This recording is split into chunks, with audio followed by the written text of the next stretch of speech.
Hey guys, tonight we begin a journey into the shadows of history, into the lives of people you have never heard of, yet who built the greatest empire the world has ever known, not with swords, not with speeches, but with their bare hands, their aching backs, and their silent obedience. 1.3 million of them in England alone. They raised the children of the ruling class. They cooked the meals that fueled imperial ambition. They scrubbed the floors where decisions about continents were made, and yet their names forgotten, their stories erased until tonight. Now, before we step into their world together, I want to ask you something. If this story moves you, if it makes you think or feel or see the past in a whole new light, would you take just a moment to subscribe to this channel?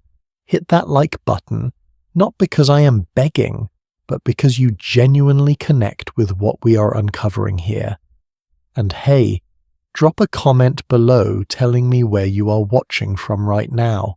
Are you cozy in bed in California? Having a midnight snack in Texas? On a work break in New York? I absolutely love knowing that we're in this together, you and me, across all these distances. So go ahead and make yourself comfortable. Dim those lights, maybe turn on a fan for that gentle hum, and let us sink into this story together. Ready? Let us begin. Picture this. It is a cold morning in 1891. The sun has not even thought about rising yet. In a grand Victorian house somewhere in the English countryside, a girl, maybe 13 years old, is already awake. Her name is Mary, though it could just as easily be Elizabeth, or Sarah, or any of 1,000 other forgotten names. She is one of the invisible ones, a scullery maid. Her hands are raw from yesterday's work, cracked and bleeding from scrubbing pots in water so scalding hot it leaves blisters. But there is no time to think about pain now. She has maybe 20 tasks to complete before the family upstairs even opens their eyes. 20 tasks before they take their first breath of the morning. Here is what most people do not realize about Victorian England. When we think of that era, we picture grand balls, right? Elegant dresses, men in top hats discussing philosophy over brandy. We imagine Sherlock Holmes solving mysteries, or those Jane Austen characters falling gracefully in love in drawing rooms with really high ceilings. But underneath all that glamour, underneath every polished floor and every perfectly pressed shirt, there was an army, an invisible army. And in 1891, according to the British census, official government records, that army numbered 1.3 million girls and women working as domestic servants. Let me say that again because it is absolutely wild. 1.3 million. To put that in perspective for my American friends watching this, that is more than the entire population of Philadelphia today. It is more people than live in San Francisco, more than Dallas.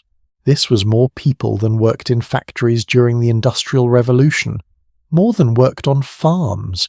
It was the single largest workforce in the entire country. The biggest job sector in Victorian Britain was not coal mining or textile mills or shipbuilding. It was scrubbing floors. It was washing dishes. It was emptying chamber pots.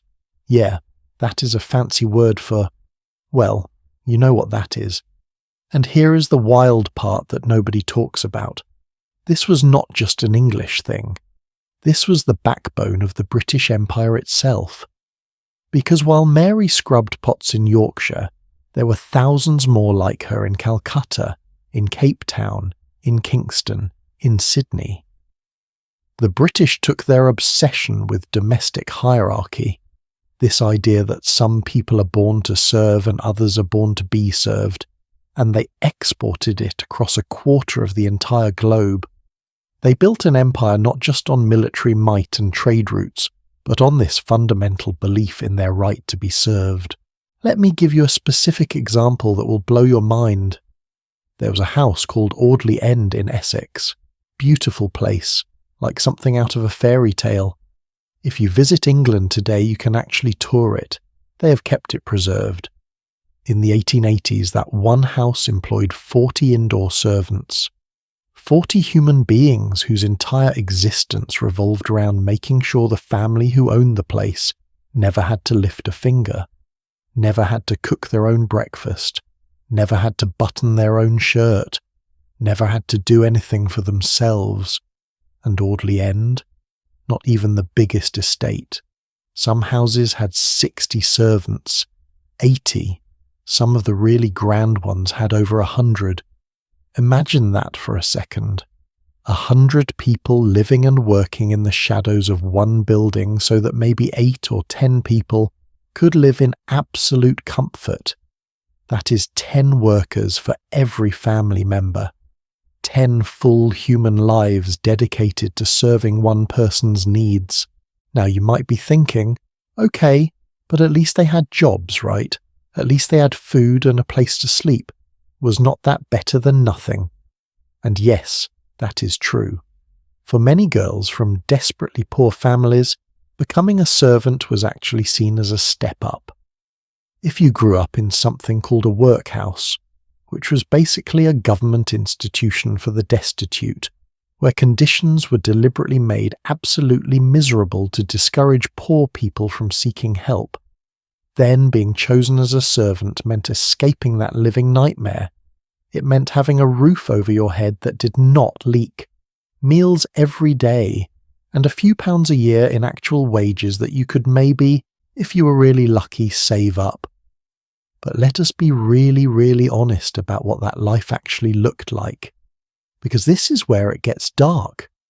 The lowest servant in any household, that scullery maid I mentioned, our girl Mary, she earned about £8 a year. £8! Now I did the math on this, adjusting for inflation and historical exchange rates. In today's American dollars, that is roughly $900 per year. For working from 5 in the morning until 11 at night, every single day, 7 days a week, 52 weeks a year, no weekends, no vacation days, no sick leave.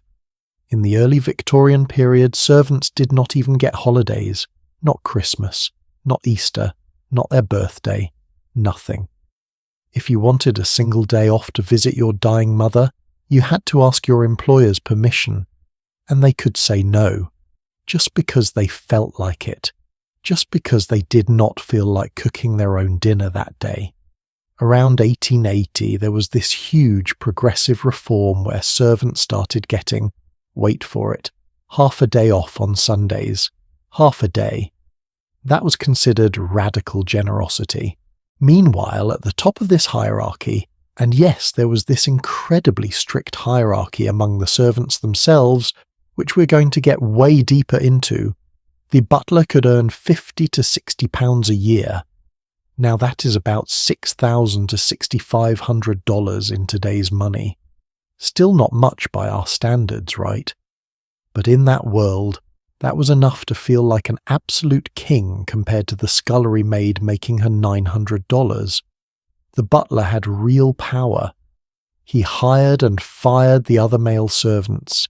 He controlled the wine cellar, which in a wealthy house could be worth thousands of pounds. He managed household purchases, he handled the budget, and here is where it gets even more interesting. Some butlers received what they politely called gratuities, but really these were kickbacks, bribes, money from vendors who supplied the household in exchange for getting the contract. A clever butler, and many of them were very clever, could easily double his actual salary through these side arrangements. So that £60 on paper could be £120 in reality. He was running his own little business empire from the basement. So what you had in every Grand Victorian house was essentially a miniature empire, a complete hierarchy where everyone knew their exact place in the pecking order. Everyone had their specific uniform, their specific duties, their specific section of the house they were responsible for and could not leave without permission. The butler and the housekeeper sat at the top like royalty. The lady's maid and the valet, personal servants who dressed the master and mistress, who knew all their secrets, just below them. Then the cook, who ran the kitchen like a dictator. The footmen, who were chosen specifically for being tall and handsome. The housemaids, ranked from first to fourth based on experience. The kitchen maid. The laundry maid, who spent her entire life washing other people's clothes until her hands were destroyed.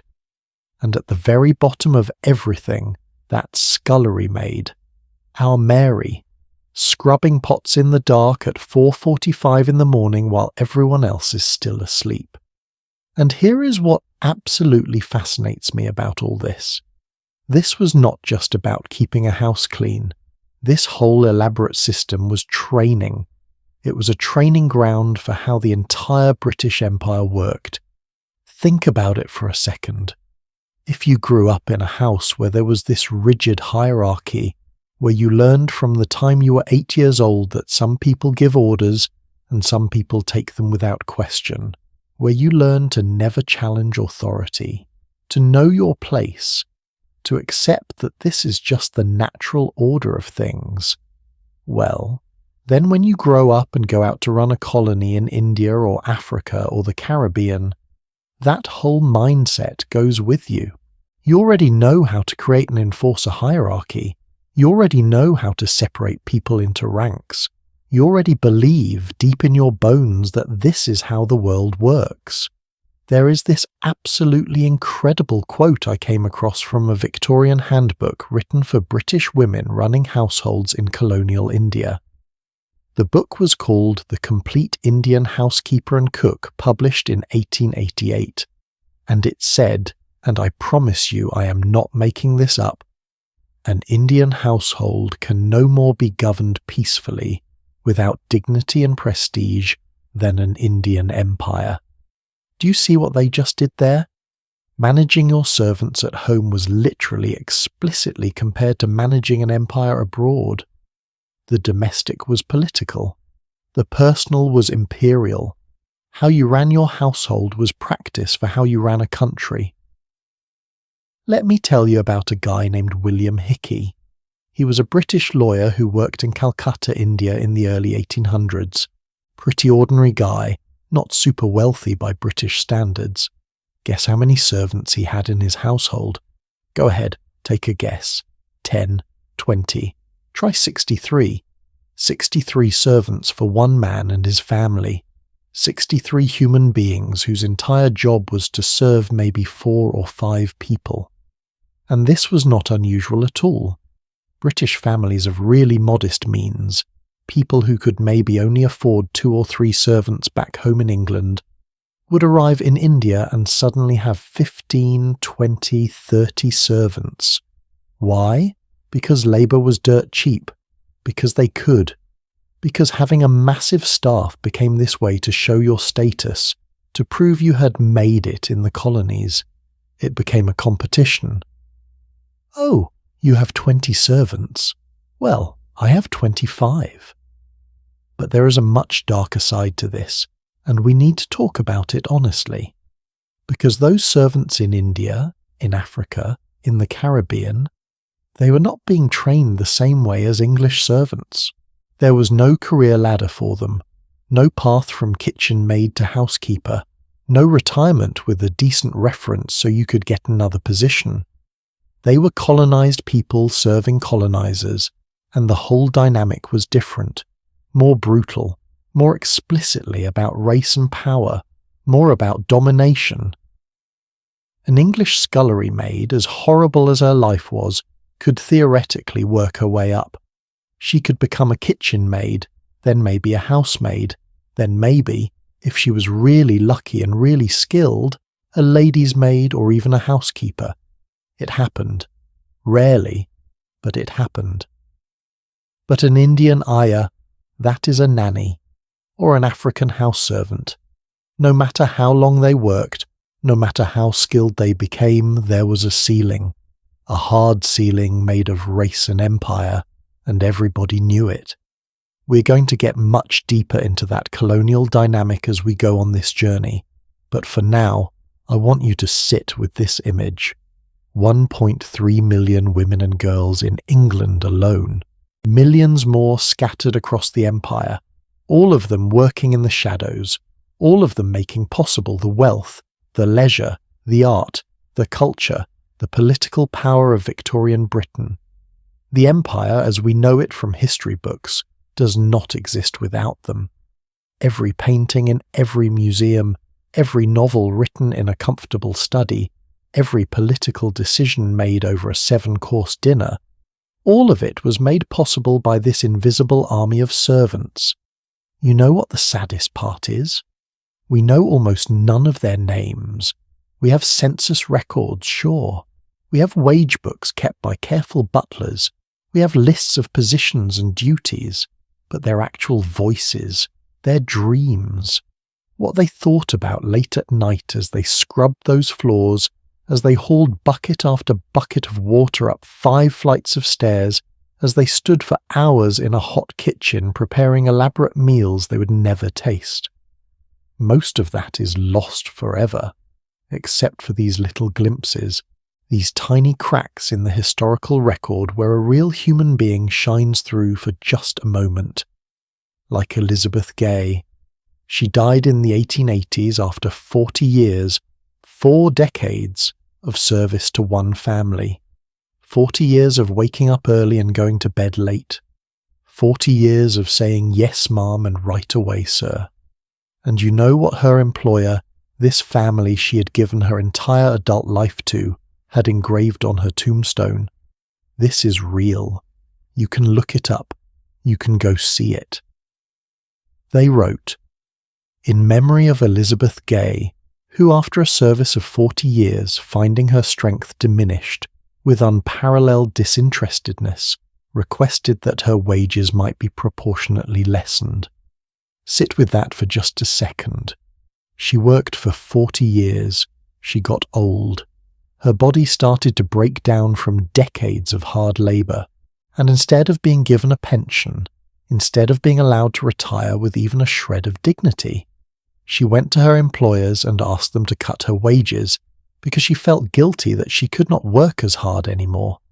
And her employers thought this was so admirable, so praiseworthy, that they put it on her grave. That is what they chose to memorialize about her entire existence.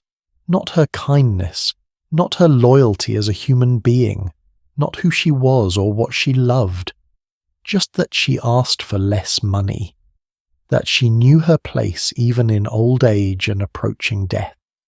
That is the reality we're dealing with here. This is not Downton Abbey, where the servants are quirky characters with their own storylines and dignity and happy endings. This is not some romantic period drama. This is a system where human beings were ground down, day after day, year after year, decade after decade, until they had nothing left to give.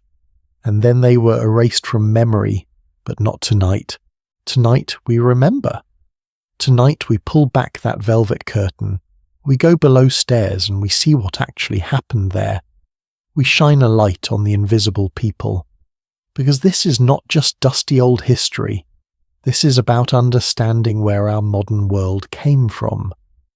How the structures of power we live with today, the class systems that still exist, the inequalities we pretend not to see, the way we still have invisible workers all around us doing the jobs nobody wants to talk about. How all of that was built brick by people whose names we will never know. So that is what we're doing here over these next couple of hours. We're going to walk through this world together. We're going to meet the butler who ruled his little domain below stairs like an absolute tyrant. We're going to meet the ayahs in India who loved and raised British children, only to be abandoned when those children did not need them anymore.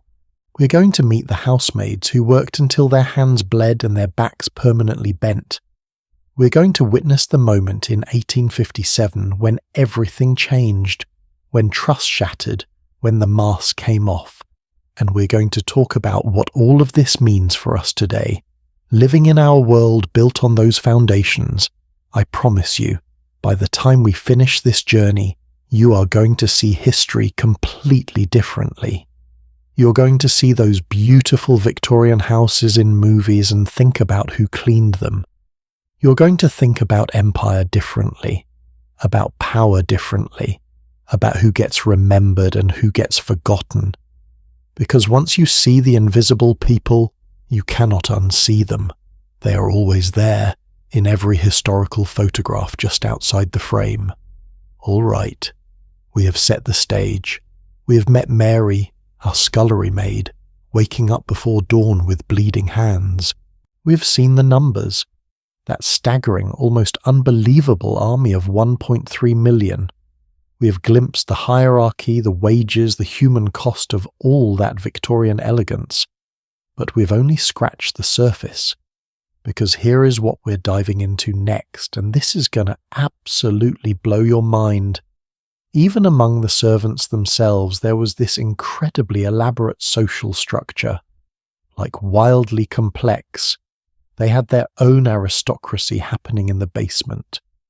The butler and the housekeeper would eat their meals separately from the lower servants, in a different room at a different time, like they were nobles. There were specific seats at the servants' dining table, based on your exact rank in the hierarchy. Some servants were not allowed to sit down until the butler sat down first. Some servants were not even allowed to speak unless a higher-ranking servant spoke to them first. It was like a whole parallel empire existing below stairs, mirroring the empire above stairs, which mirrored the British Empire spanning the globe. And here is the question I want you to chew on as we move forward into our next part. Why? Why did the Victorians create such an elaborate, almost obsessive system? What were they really training these people for? Because I'm going to tell you right now, it was not just about clean floors and hot meals. It was about creating a mindset, a way of seeing the world, a way of accepting hierarchy as natural and unchangeable, and that mindset, that exact same way of thinking. It is the same one they used to justify ruling over a quarter of the entire planet, the same one they used to convince themselves that colonizing millions of people was not just acceptable, but good, noble, civilized. So stay with me. Seriously, we're just getting started. This journey goes to places you are absolutely not expecting. I promise you that. See you in the next part. So now we go deeper. We step through that green baize door. That was the actual fabric they used to cover the doors separating the servants' quarters from the family's living spaces, thick and soundproof so the noise of work would not disturb the masters. And we enter a world that is going to surprise you. Because what existed below stairs was not just a workplace. It was an entire society with its own rules, its own status symbols, its own brutal hierarchies that were just as rigid, just as unforgiving as anything happening in the world above. Imagine you are back in that grand Victorian house. It is dinner time for the servants.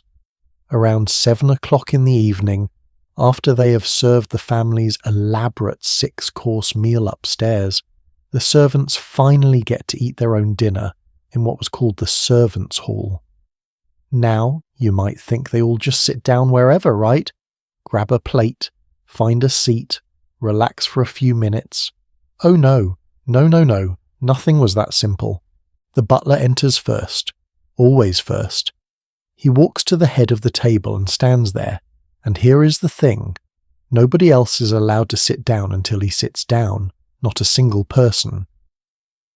They all stand there, waiting. The housekeeper sits at the other end of the table like the queen to his king. Then, down each side of the table, everyone sits in exact order of their rank. The first footman, or under butler if the house had one, sits at the butler's right hand. The lady's maid sits at the housekeeper's left hand. Then the cook, then the head housemaid, then the second footman, the second housemaid, all the way down to the scullery maid at the far end, probably half hidden in shadows, trying to make herself invisible. And get this. In some households, and this is documented at places like Tatton Park in Cheshire, the lower servants were not allowed to speak unless spoken to by an upper servant. Can you imagine that? You're sitting at dinner after working for 12 hours straight. Your hands hurt, your feet hurt, your back hurts, and you cannot even chat with the person next to you unless someone higher up decides to speak to you first. You just sit there in silence, eating as fast as you can, because here is another rule that's going to blow your mind. Once the butler finished eating, the plates were cleared away. Everyone's plates. It did not matter if you were still eating. If the butler was done, dinner was done, so you learned real quick to shovel that food down. Now, the butler, the housekeeper, and the lady's maid, the top three in the hierarchy, they did not even finish their meal with the others. After the main course, they would retire to the housekeeper's room for dessert, tea and coffee, like their own private dining club. This was their moment to relax, to gossip, to complain about the lower servants or the family upstairs. Meanwhile, back in the servants' hall, once the upper servants left, the atmosphere would completely change.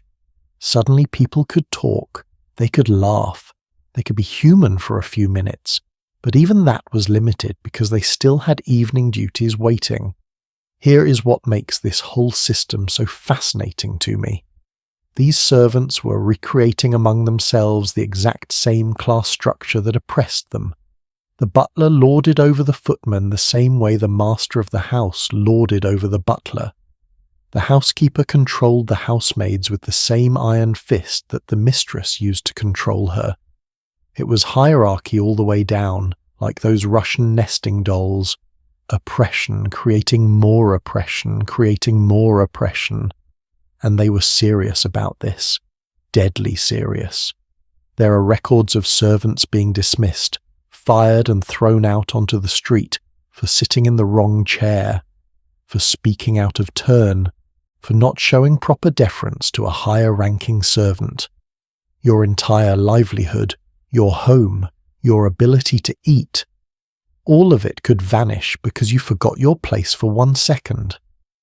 Let me tell you about one specific household where we have really detailed records. At a place called Calkie Abbey in Derbyshire, they kept meticulous account books, and we know that in the late Victorian period the hierarchy went like this. At the very top, making the most money of anyone, was the head gardener. Yeah, not the butler, the head gardener. He made £60 a year, which is about $6,600 today. Why so much? Because gardens were absolutely crucial to a great estate. They were a status symbol. The head gardener was responsible for everything from the formal gardens that guests would admire, to the kitchen gardens that fed everyone, to the greenhouses growing exotic fruits to impress people at dinner parties. He had 11 undergardeners working for him. He could hire and fire them at will. The account books only ever mention his name, never theirs. They were just the garden staff to the family. Right below the head gardener was the butler at £50 a year, then the housekeeper at £45. Now here is something interesting. The housekeeper was always called Mrs., even if she was not married, even if she had never been married. It was a title of respect for her position. Meanwhile, the housemaids under her, and there were usually 4 ranks of housemaid, first through 4th, they were always called by their first names only: Mary, Jane, Sarah, as if they did not have last names, as if they were not quite complete people. The cook was interesting too. He or she, and yes, great houses sometimes had male French chefs who were paid even more, answered to the housekeeper for management purposes, but inside the kitchen, the cook was an absolute dictator. The kitchen was their kingdom. The kitchen maid and scullery maid were their subjects, and cooks were known for being temperamental, throwing pans, screaming. Some households went through cooks like we go through paper towels because they would quit in a rage or get fired for their temper. But if you had a really good cook, you put up with anything, because in Victorian society your reputation partly depended on the quality of dinners you could serve. Now, the footman. Let me tell you about footmen, because this is going to sound absolutely wild to modern ears. Footmen were hired specifically for being tall and handsome. No, seriously, that was a job requirement. Aristocratic families wanted matching footmen who looked good in livery, those fancy uniforms, standing at attention during dinner parties or riding on the back of carriages. If you were a tall, good-looking young man from a poor family, becoming a footman was actually not a bad career move. You got paid decently, £20 to £30 a year, which is about $3,000 today. You got to wear impressive uniforms, you got to travel with the family, and you were visible. You interacted with guests, you served at dinner parties, you had a kind of prestige that kitchen maids would never have. But here is the catch. Footmen were also expected to be essentially decorative objects. You stood at attention for hours during dinners, not moving, not reacting, even if the conversation was fascinating or shocking or hilarious. You were furniture, handsome furniture, and there was zero job security. The moment you were not tall enough, not handsome enough, not young enough anymore, out you went. Next. The outdoor servants were a whole separate category. The coachmen and grooms who handled the horses and carriages, the stable boys who could be as young as 10 years old, working with animals twice their size, the gamekeeper on large estates whose job was maintaining the bird population so the lord could host hunting parties. All of these men existed in their own hierarchy, usually under the management of the head coachman, but they rarely interacted with the indoor servants. Different world, different rules. And then you had the governess. Now, the governess occupied this really strange position that was almost tragic. She was not quite a servant, but she was absolutely not family. She was educated. She had to be, to teach the children. So she was from a higher social class than most servants. Often she was a gentlewoman who had fallen on hard times. Maybe her father died in debt. Maybe her family lost their money. So she had to work, but teaching was one of the only respectable jobs for a woman of her background. The problem? The family treated her as beneath them. She ate alone in the schoolroom, not with the family, but the servants also resented her because she put on airs, acted like she was better than them. So she existed in this awful limbo, alone, always alone. There are so many sad diary entries from governesses talking about how isolated and lonely they felt, stuck between two worlds, belonging to neither. Now, here is where this gets really interesting from a historical perspective. Why did the Victorians create such an elaborate system? Why all these rules and ranks and protocols? And the answer is this: they were training people. Not just training them to cook and clean, training them to accept hierarchy as natural, as inevitable, as good. Think about it like this. You are a footman. Every single day you practice deference. You practice knowing your place. You learn to read the subtle cues of rank and status. You learn to never question authority.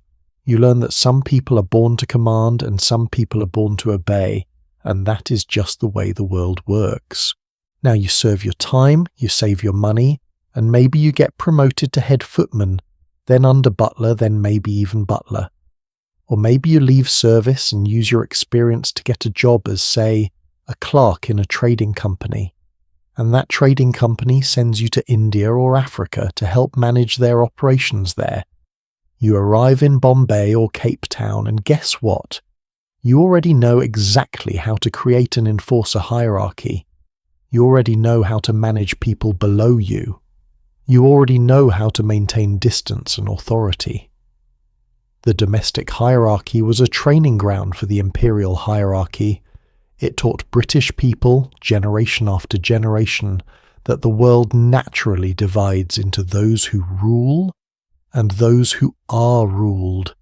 And if you believe that in your home, you will believe it in your empire.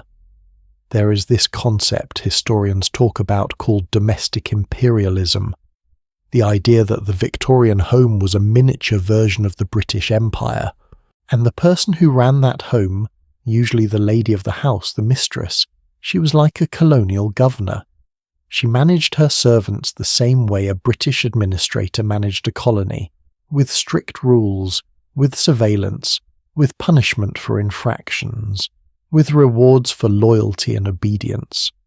The housekeeper was like her second-in-command, the butler like the military commander, and the lower servants, they were the colonized population. And just like in the empire, there was this constant anxiety about rebellion, about the lower orders getting out of control. Victorian household management books, and there were tons of them, bestsellers of their day. They're full of advice about maintaining discipline, about not getting too familiar with your servants, about watching for signs of insubordination, about firing people as an example to others. It reads exactly like colonial administrative manuals about managing native populations. The language is almost identical. Let me share something with you from one of these household management books. This is from the 1861 edition of Mrs. Beeton's Book of Household Management, which was like the Bible for Victorian housewives. Mrs. Beeton writes about the importance of the mistress maintaining dignity and distance from her servants. She says, and this is a direct quote, that a mistress must be vigilant and must inspect the work constantly, because servants, if left unsupervised, will become idle and slovenly. Does that language sound familiar? It should, because it is the exact same language British colonial administrators used to describe the people they colonized. Constant vigilance, constant supervision, because you cannot trust them. They are inherently lazy. They need a firm hand. Now, let us go back to that servants' hall for a minute. Because despite all these oppressive rules, despite the hierarchy and the silence and the rushed meals, something else was happening there too. The servants were forming bonds, friendships, sometimes romances, though those were strictly forbidden in most houses. They were creating their own community in the margins, in the stolen moments between tasks. There are letters that survived from Victorian servants writing to family members back home, and in those letters you get glimpses of real affection between servants. Cook made me a special pudding because she knew I was feeling down. The second footman helped me carry water when my back was hurting. The head housemaid stood up for me when the mistress was going to dismiss me for breaking a plate. These tiny acts of kindness and solidarity in a system designed to isolate and separate them. And slowly, very slowly over the course of the Victorian era, servants started to push back. Not in big dramatic ways at first, just little things. In the 1880s, there were incidents of servants in London forming informal groups to share information about which households were good employers and which were tyrants, like an underground network. Do not work for the Smiths on Park Lane. They do not feed you enough. The Johnsons in Mayfair are decent people who give real days off. This was revolutionary, because information is power, and servants were starting to realize they had some leverage. There were even a few cases, rare but documented, of butlers going on strike. Can you imagine? The butler, that symbol of perfect deference and loyalty, actually refusing to work until conditions improved. Most of these strikes failed. The butlers got fired and blacklisted. But the fact that they happened at all shows that something was shifting. The system was starting to crack, And here is something that is going to connect to where we go next in this story.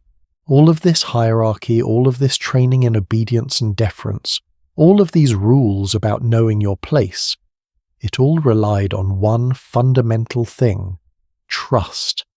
The family had to trust that their servants would not poison them, would not steal from them, would not harm their children.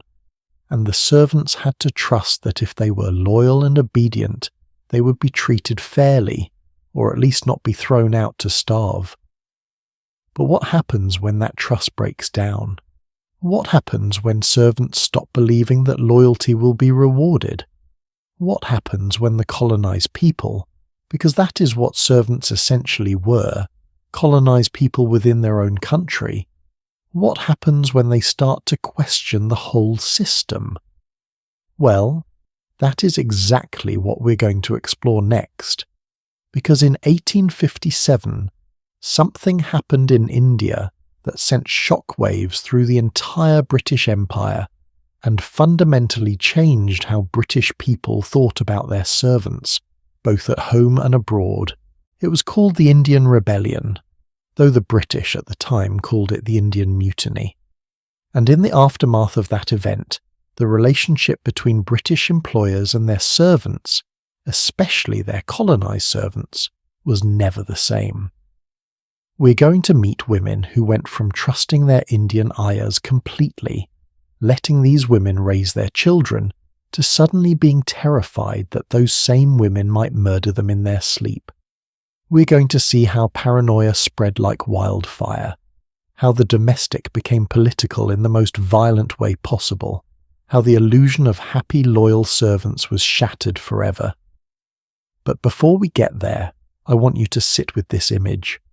That servants' hall, the butler at the head of the table, the rigid silence, the hierarchy so strict that people cannot even speak unless given permission. And I want you to think about what it does to a human being to live like that. Day after day, year after year, what does it do to your sense of self, your sense of dignity, your sense of what you deserve from life? Because these were not just servants, they were people. They had dreams, they had talents, they had intelligence and humour and hope. But the system took all of that and compressed it, flattened it, until they became just their function, just their rank, just their uniform. And that is what empire does. Whether it is an empire inside a household or an empire spanning continents, it takes human beings and turns them into categories, into hierarchies, into objects to be managed. All right. We have pulled back the curtain on the servants' hierarchy. We have seen how elaborate and oppressive it was. We have understood how it served as training for managing an empire. But now we need to see what happened when that training got exported to the colonies on a massive scale. When British families took this whole system, this whole mindset, and imposed it on people who had their own cultures, their own ways of life, their own dignity. And we need to understand the moment when it all started to fall apart. When the trust evaporated and the violence underneath the surface erupted into the open. So stay with me. What comes next is going to challenge everything you thought you knew about the Victorian era. It is going to be uncomfortable. It is going to be shocking. But it is the truth. And the truth is always worth facing. Let us continue. Let me take you back to a specific moment in time. A moment that changed everything. It is a warm morning in May 1857, in a place called Meerut, India, about 40 miles northeast of Delhi. The British have been in India for over 200 years at this point through the East India Company, slowly expanding their control, slowly tightening their grip. And in Meerut, there is a large garrison of British troops along with Indian soldiers called sepoys, who serve under British officers. On this particular morning, 85 sepoys are being publicly humiliated, stripped of their uniforms, and shackled in chains in front of their comrades. Their crime?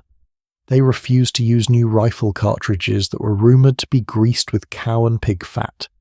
Now why does that matter? Because to bite open these cartridges, which was required to load the rifles, would violate the religious beliefs of both Hindu and Muslim soldiers. Cows are sacred to Hindus, pigs are forbidden to Muslims. Whether the rumour was true or not almost does not matter anymore. What matters is that these soldiers believed it, and they believed the British did not care about desecrating their faith. The next day, the other Indian soldiers rebel. They free the prisoners. They kill British officers and civilians. They burn buildings.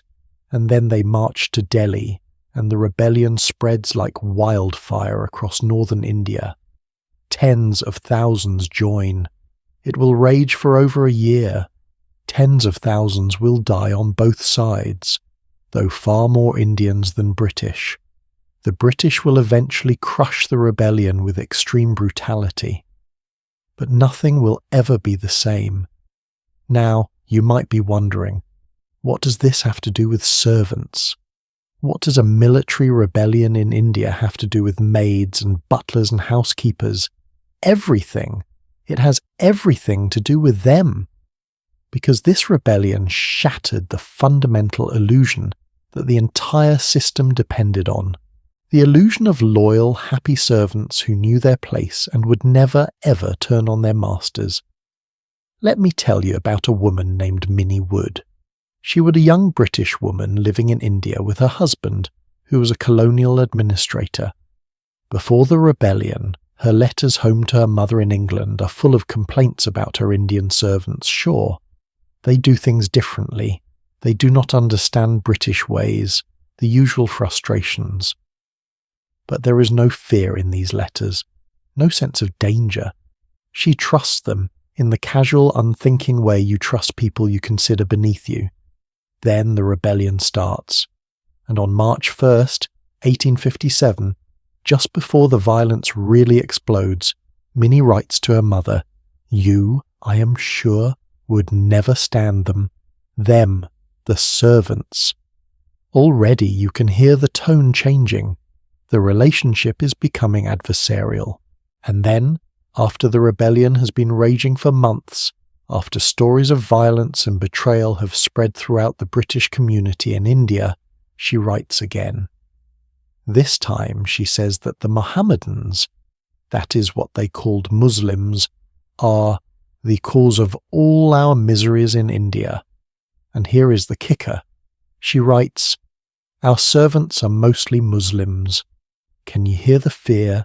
Can you feel how the ground has shifted under her feet?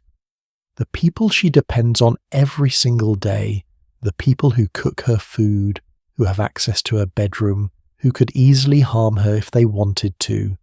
She now sees them as potential enemies." Another woman, Emily Short Wonnacott, writes to her mother on April 18th, 1870. This is more than a decade after the rebellion has been crushed, and she says bluntly, "You would never like India." What she means, what she cannot quite say directly, is that you cannot trust the servants anymore. The comfortable illusion is gone, the mask has slipped. Now here is what you need to understand. For most British families in India before 1857, their Indian servants were everywhere in their lives. These were not people you saw once a day. These were people who raised your children, who dressed you in the morning, who prepared every meal you ate, who had access to every room of your house.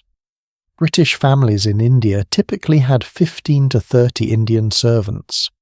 Some, like that lawyer William Hickey I mentioned earlier, had 60 or more. You were surrounded by Indian faces every moment of every day.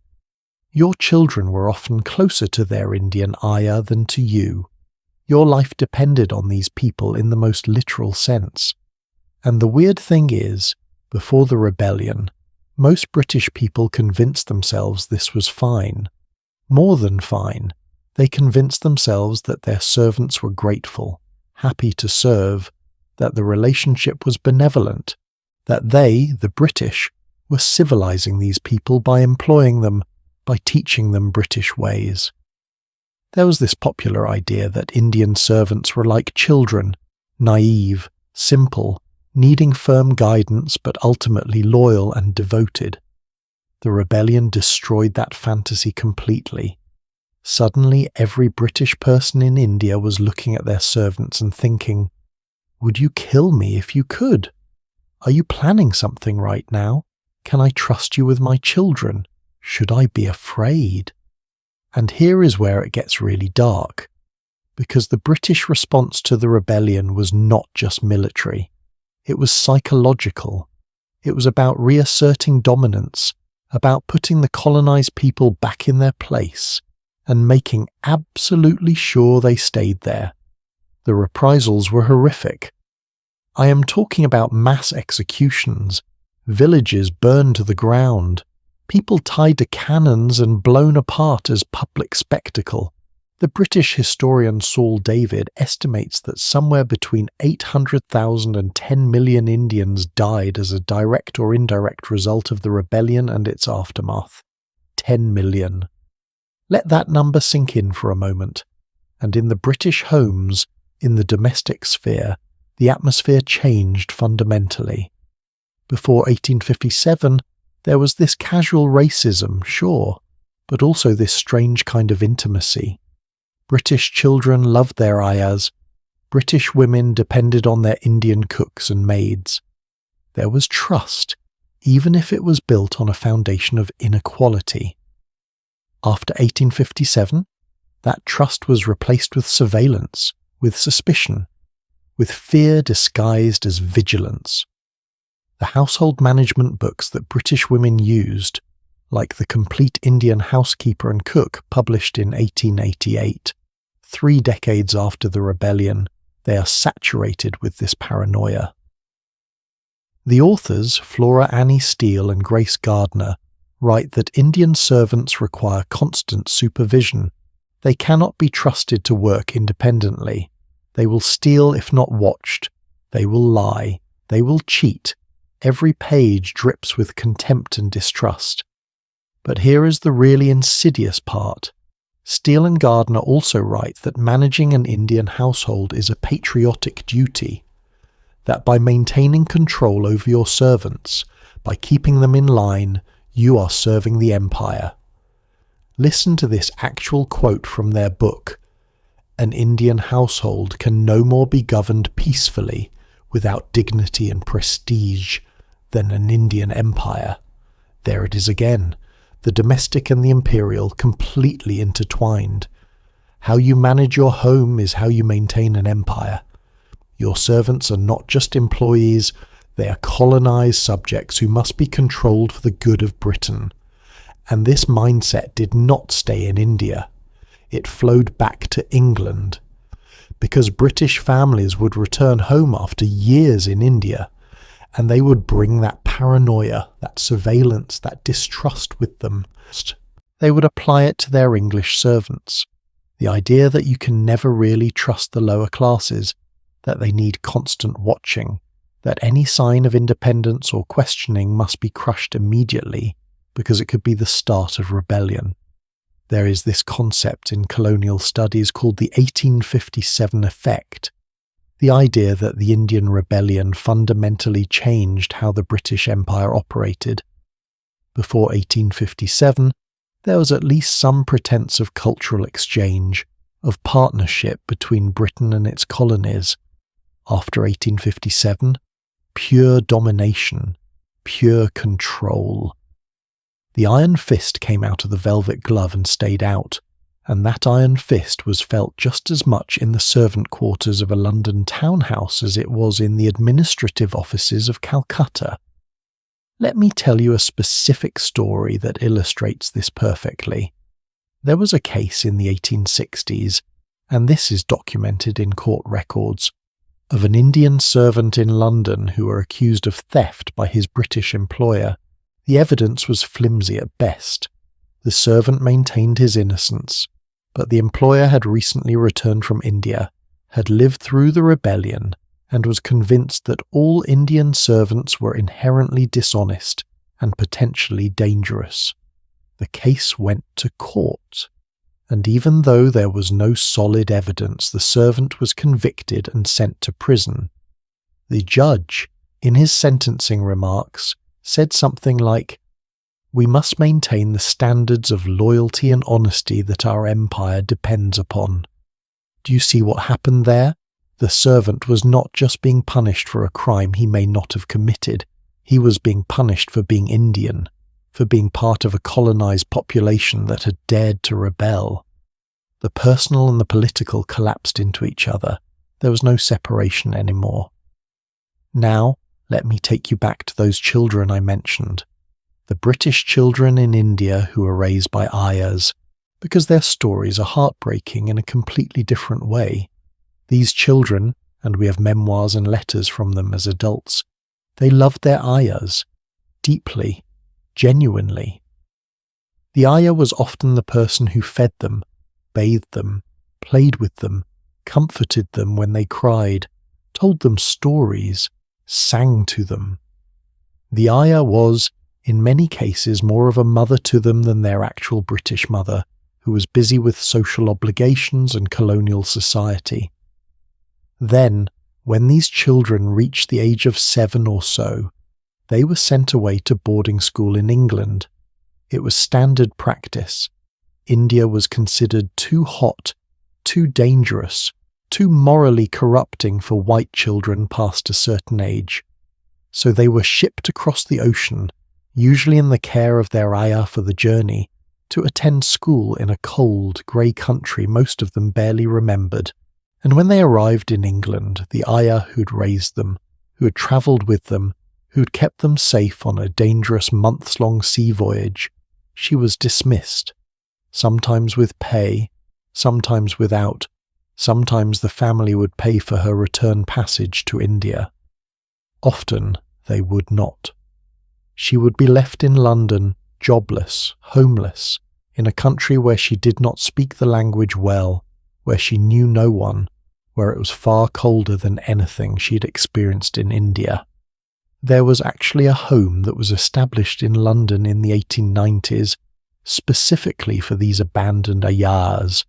It was called the Ayah's Home, located in Hackney, run by Christian charities, and the records from that home are devastating.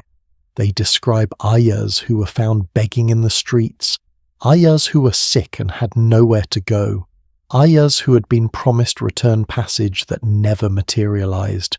The home housed about 30 women at a time, and every year about 100 ayahs would pass through, waiting for positions with families heading back to India or waiting for someone to pay for their ticket home.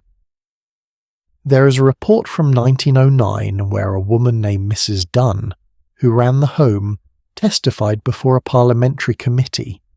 She described finding an ayah who'd been turned out into the streets of North London by her employer after 3 years of service, just thrown out with her boxes, no warning, no severance, nothing. Mrs. Dunn went to the employer to ask why, and the employer refused to do anything further, just refused. The ayah was not their problem anymore. That was the attitude. Now here is the thing that is going to make you angry.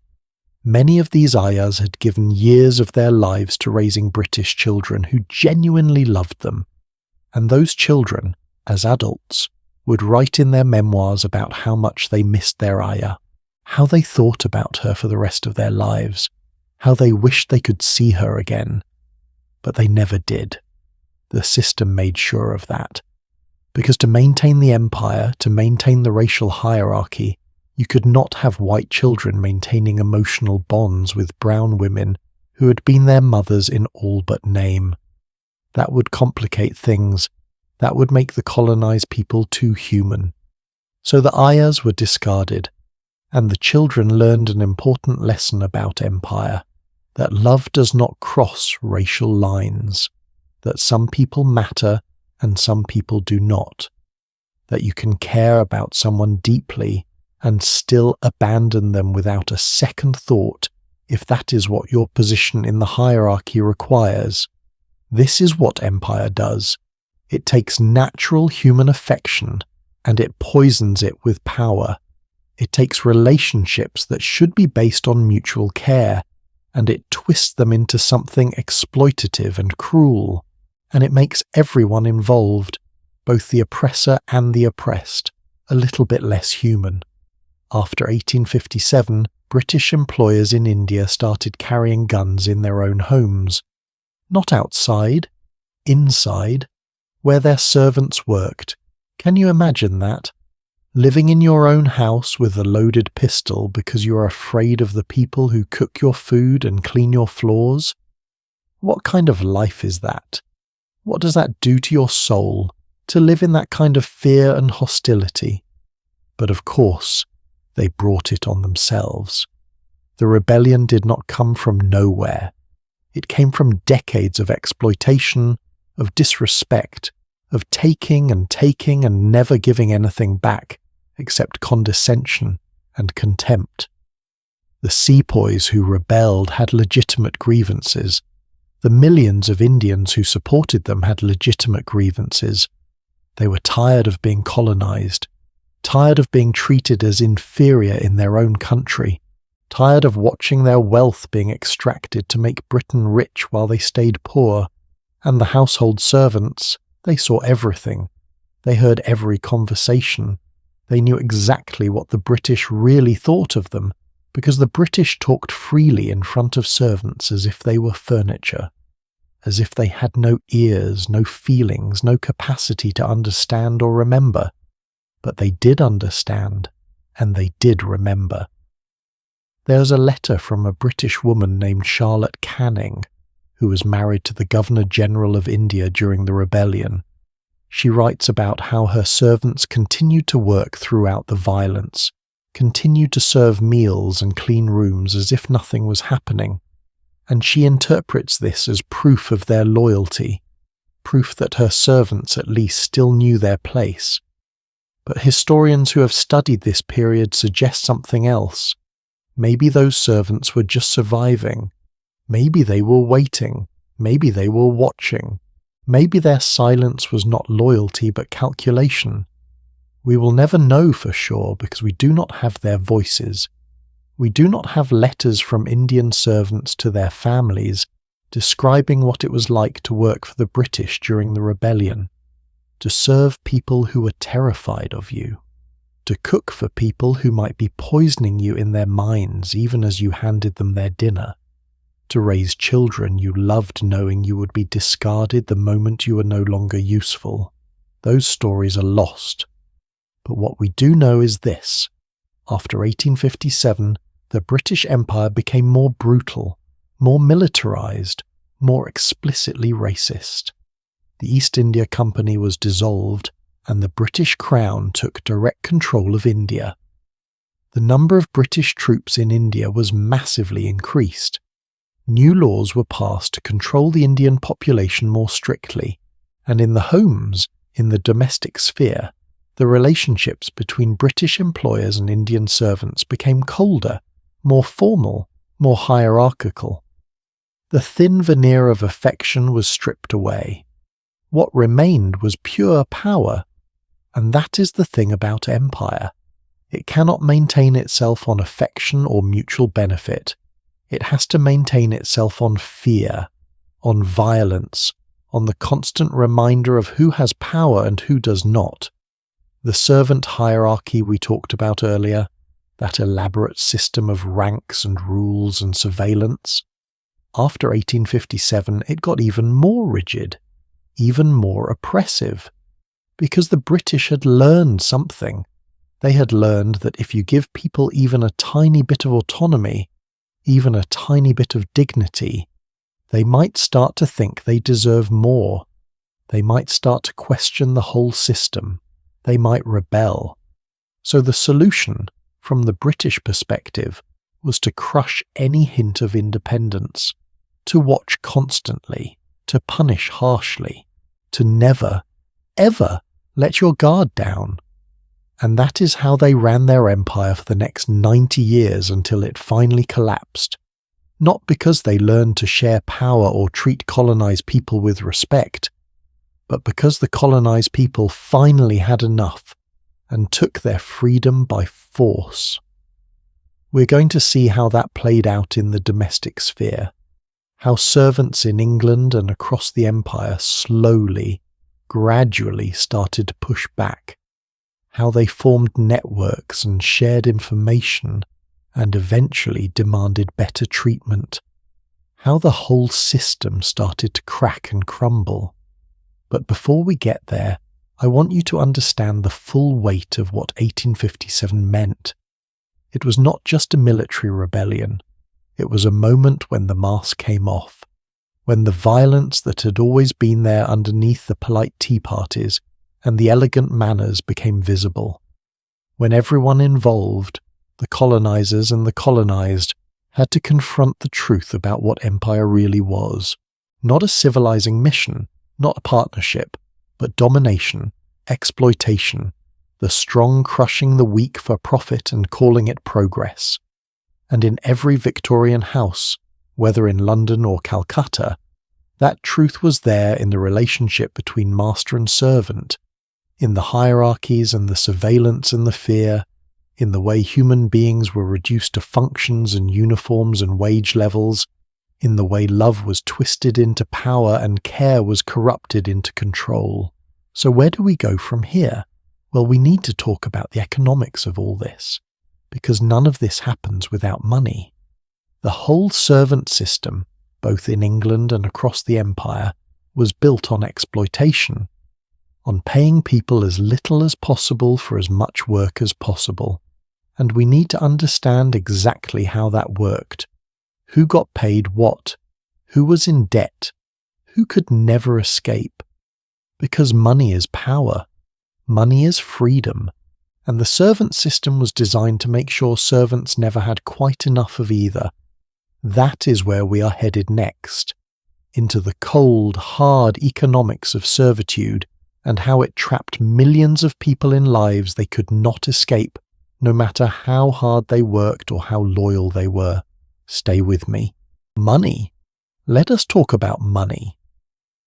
Because at the end of the day, beneath all the fancy titles and elaborate hierarchies and stories of loyalty and betrayal, this whole system ran on one simple truth.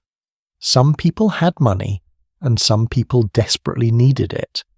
And the people who had it designed the entire system to make sure the people who needed it could never quite get enough to be free. I want you to imagine something with me. It is 1890.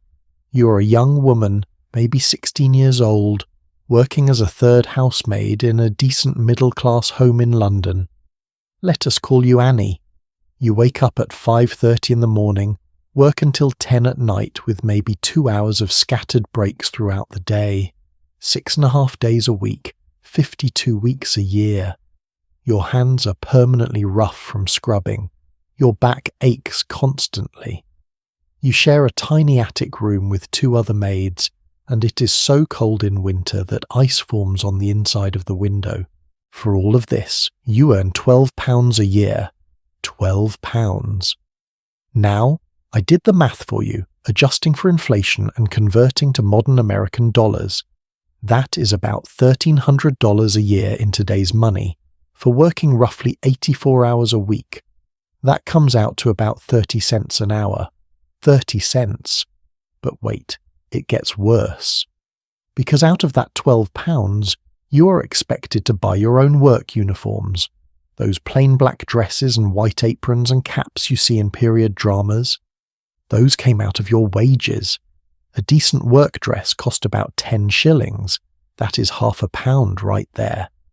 You needed at least 2, preferably 3, because you're working every day and they get filthy. So right off the top, before you have saved a single penny, you are down to maybe £10 or £11 of actual money you can use. Now, you want to send some money home to your mother in the countryside, who is struggling to feed your younger siblings. So you send £2 home. You're down to £8 or £9. You need to buy a pair of boots because yours wore out from running up and down stairs all day. There goes another 10 shillings. Maybe you want a bar of decent soap that is actually yours, not the harsh stuff the household provides. Maybe you need feminine hygiene products, which you have to buy yourself. Maybe you get sick and need medicine. Every tiny thing chips away at those wages. By the end of the year, if you are really, really careful, if you never buy yourself a treat, never take an omnibus instead of walking, never spend a penny on entertainment, you might save £3. £3! At that rate, how long would it take you to save enough to do anything else with your life? To open a little shop which might cost £50 to start? 17 years? To retire and support yourself without working? Never. You will work until you physically cannot anymore, and then you will either be dependent on charity or you will die in poverty. This was the trap. This was how the system kept people. Because you needed the job, you needed the food and the room, even if the room was freezing and the food was leftovers. Without this job, you would be on the street. So you put up with the low wages, the long hours, the lack of freedom. You had no choice. Now, let us move up that hierarchy we talked about. Let us say you work really hard, you are obedient, you never complain, and after 5 years you get promoted to second housemaid. Your wages go up to £18 a year. That is an extra £6. That is 50% more money. That sounds great, right? Except now you have more responsibilities. You're training the new third housemaid. You're doing more delicate work like caring for the family's nicer clothes. You are visible to the family more often, which means you have to be perfect all the time. The pressure is higher. The expectations are higher. And for what? An extra £6, an extra $500 a year in today's money.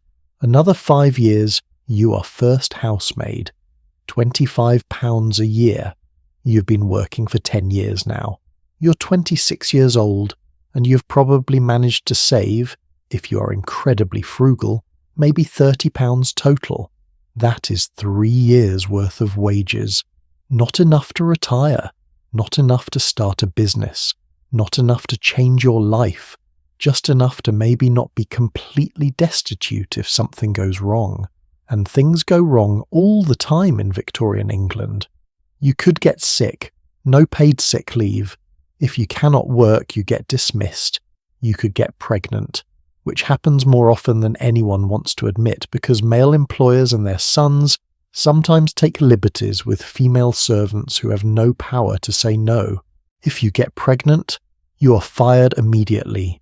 No references, no severance. You're ruined. Or you could simply get old. Your back gives out. Your hands become arthritic from decades of scrubbing in cold water. You slow down.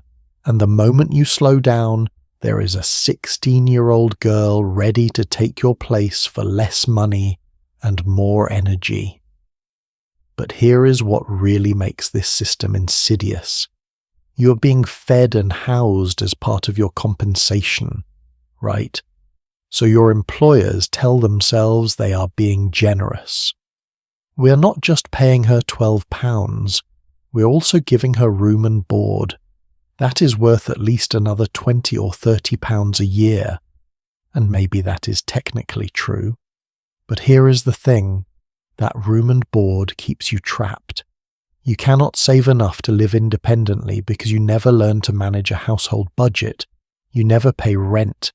You never buy your own food. So when you do finally leave service, if you ever leave, you have no idea how to live as an independent person. You have no skills except serving other people.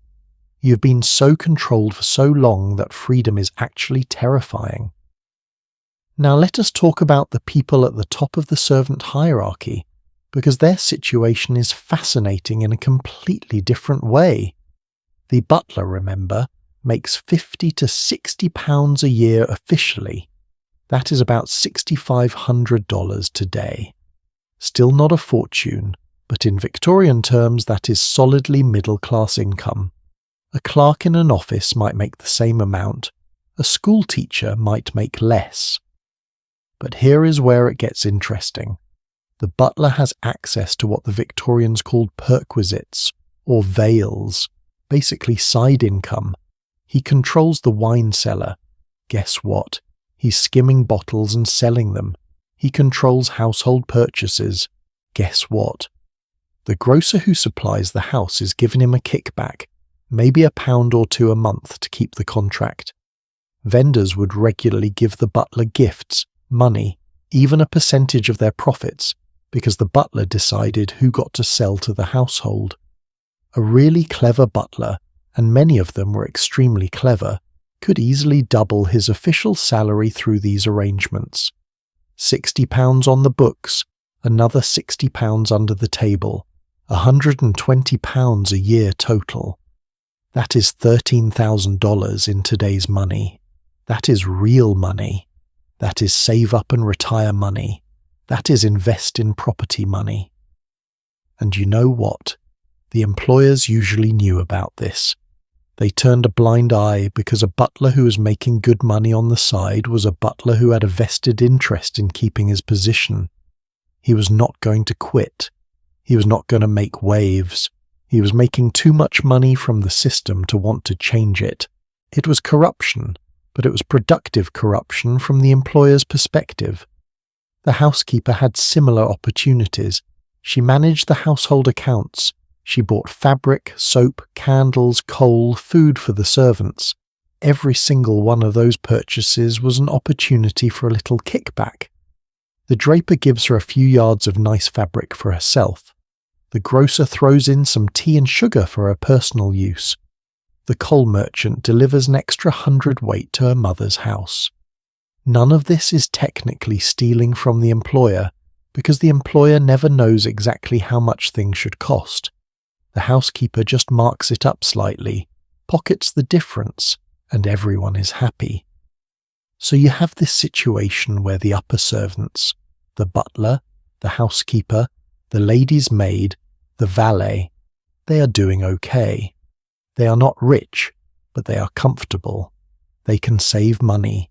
They can retire with dignity. Meanwhile, the lower servants, the housemaids, the kitchen maid, the scullery maid, they are trapped in poverty despite working just as hard, often harder. The system creates this huge gap even among the oppressed, and that gap keeps them divided. The upper servants identify with the employer's interests because they benefit from the system. They do not want revolution. They want to maintain their little fiefdom below stairs.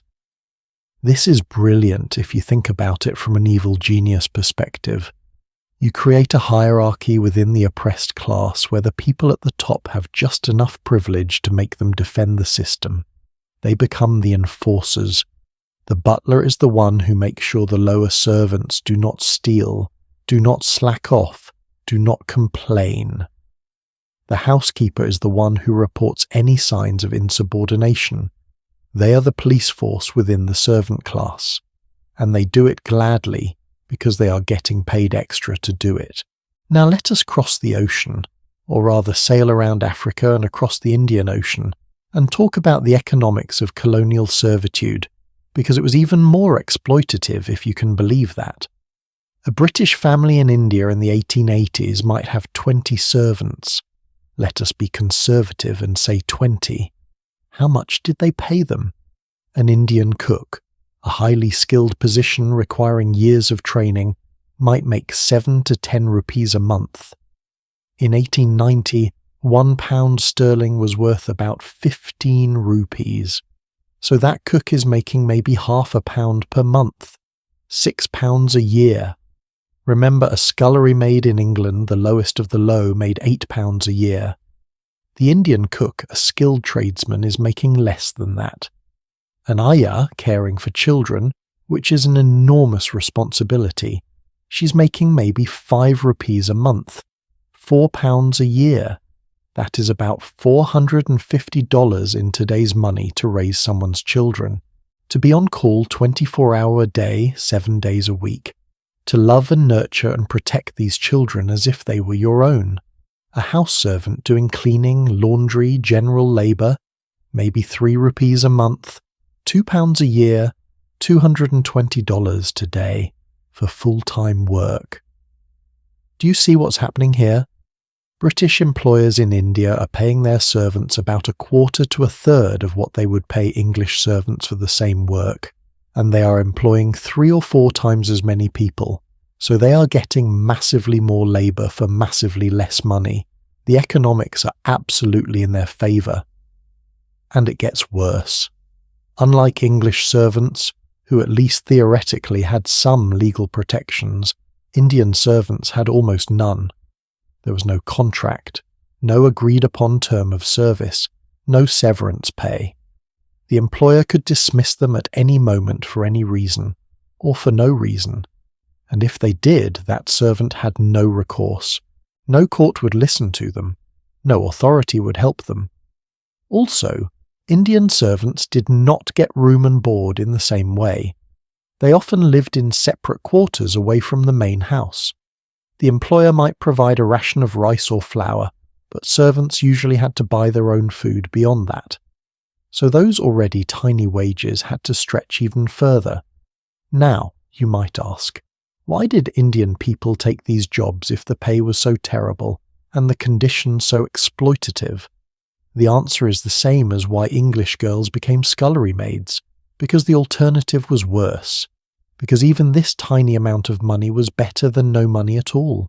Because the British had structured the Indian economy in such a way that traditional forms of work and trade were being destroyed.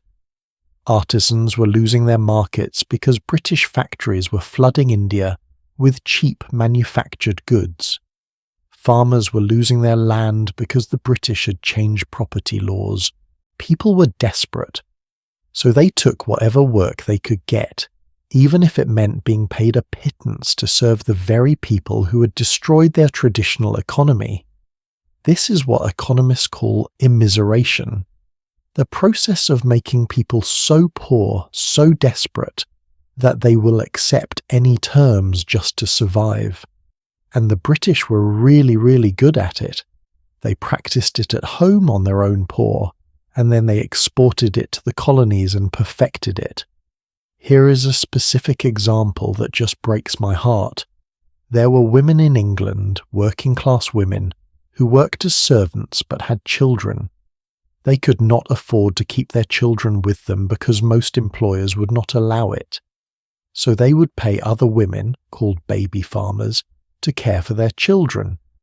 These baby farmers would take in multiple children and care for them for a small fee, maybe $1 or $2 a week. Sounds reasonable, right? Except here is what happened. As more and more women moved from the countryside to the cities for work, as industrialization and urbanization accelerated, the demand for baby farmers increased. But the pay was so low that the only way to make money was to take in way too many children and spend as little as possible on their care. So these children were often malnourished, neglected, abused. Many died. There were scandals throughout the Victorian period of baby farmers being arrested after multiple children in their care died of starvation or disease, and here is the sickest part. Sometimes baby farmers would take a one-time payment to adopt a child, then let the child die and pocket the money. It was cheaper than actually feeding and caring for the child for years. This was called baby farming murder, and it happened enough that it became a recognized crime.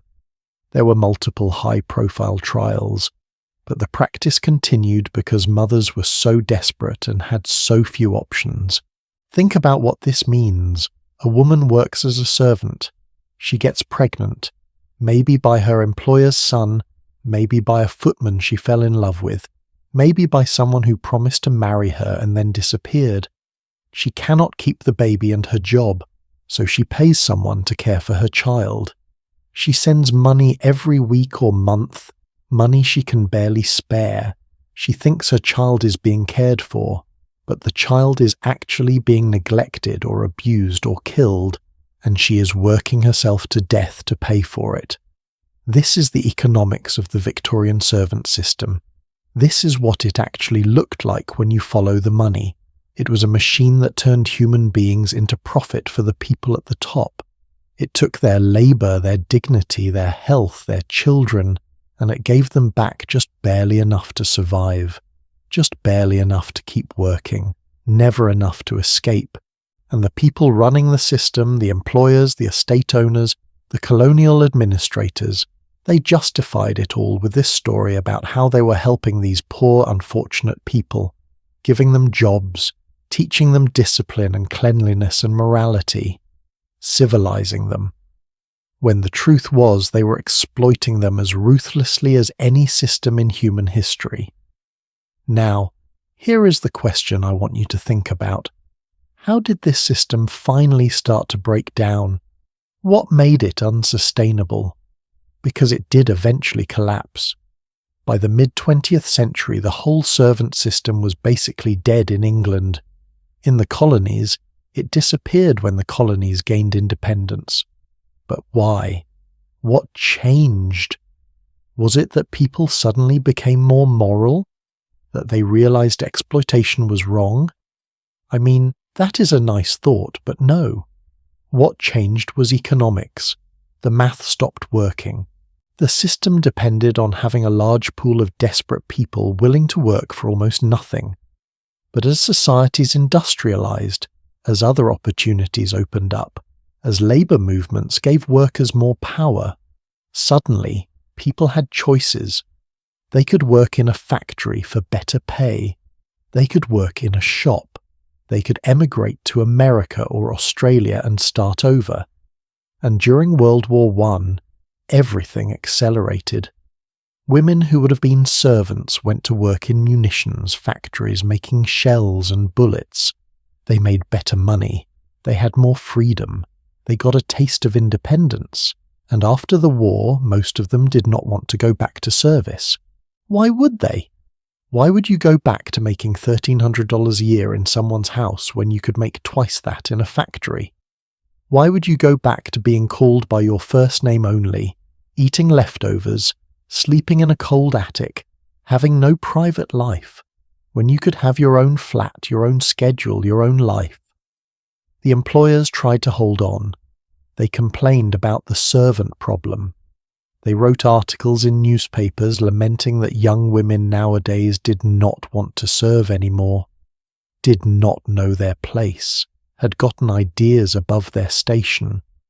But the truth was the economic foundation of the system had shifted. Labour was no longer cheap. People had options. And once people have options, you cannot exploit them as easily. In the colonies, it was even more dramatic. Because when India gained independence in 1947, when African nations started gaining independence in the 1950s and 60s, suddenly the British could not use colonial law to enforce their authority. They could not underpay servants who now had their own government to potentially protect them. The whole system fell apart almost overnight. British families who had lived like royalty in India or Kenya suddenly found they could not afford even one servant by local market rates. So they went home. And good riddance. But here is what haunts me. The system is not really gone, is it? It just changed form. Today, in America, in Britain, in Europe, we have undocumented immigrants cleaning houses and hotels for poverty wages. We have domestic workers from the Philippines and Indonesia working in the Middle East under conditions that human rights organizations call modern slavery. We have gig economy workers, delivery drivers, task rabbits, freelancers, who work just as hard as Victorian servants for just as little money, with just as little security. No benefits, no stability, just grinding poverty disguised as entrepreneurship or opportunity.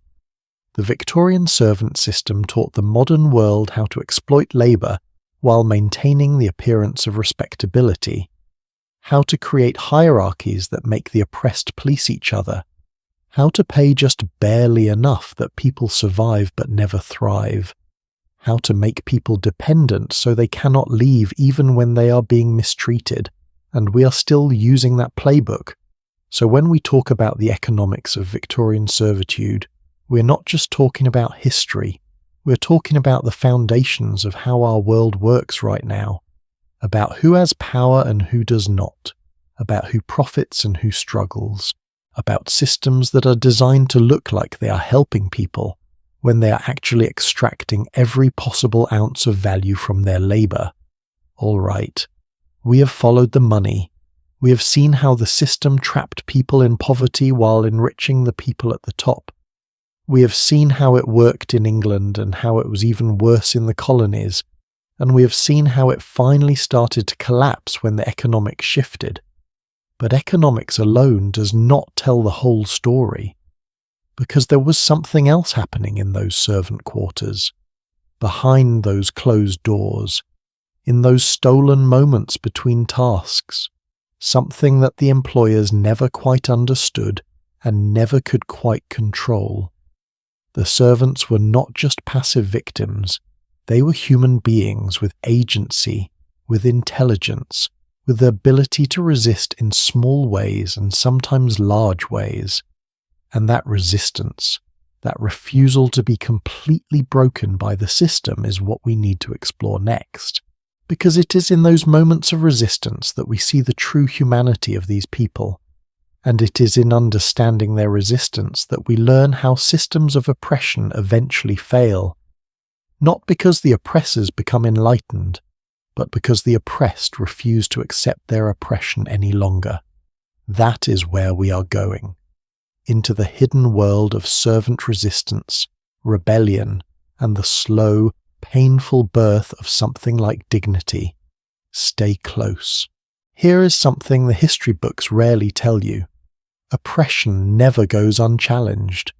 Even when the system seems absolute, even when every structure is designed to crush resistance, people find ways to push back. Small ways, quiet ways, ways that might seem insignificant in the moment but that gradually over decades erode the foundation of even the mightiest empires. And the Victorian servants, those millions of invisible people we've been talking about, they resisted. They fought back. Not always with revolution or violence, though sometimes with that too, but mostly with something far more dangerous to the people in power. They refused to stay silent. They refused to accept that this was just the way things had to be. Let me tell you about a woman named Hannah Culwick. She was born in 1833 in Shropshire, England. Started working as a maid-of-all-work when she was 8 years old. 8. By the time she was a teenager, she was doing the hardest, dirtiest work you can imagine.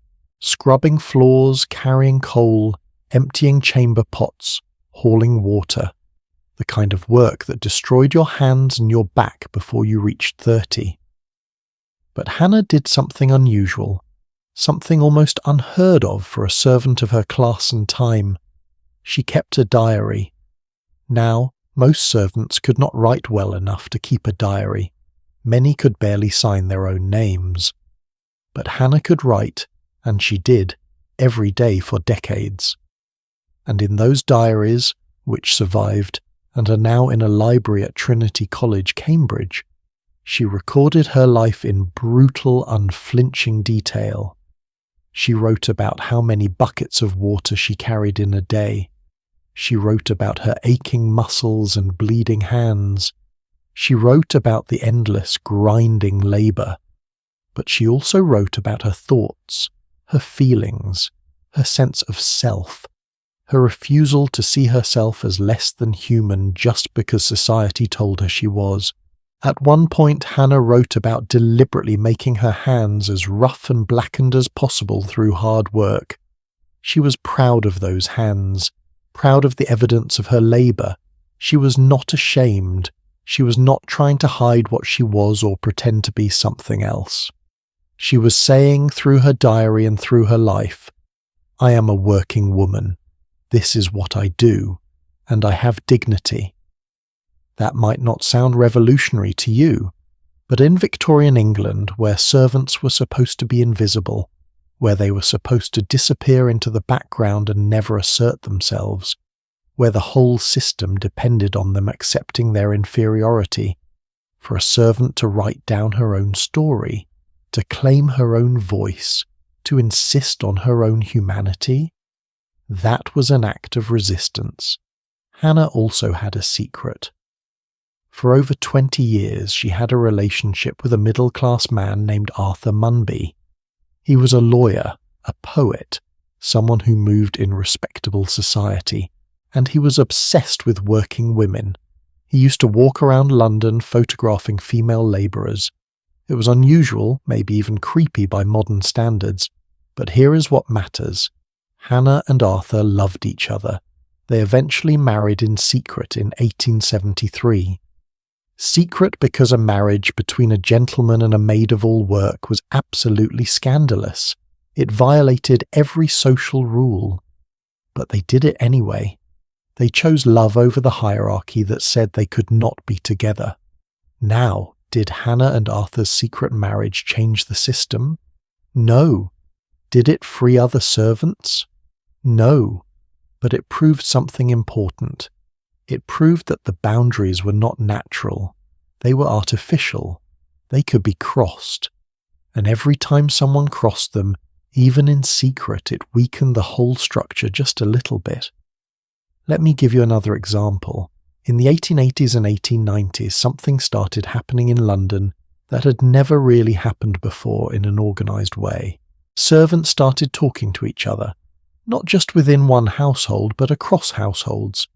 They would meet on their half-days off. Remember, by the 1880s, servants were finally getting a half-day off per week, which was revolutionary at the time.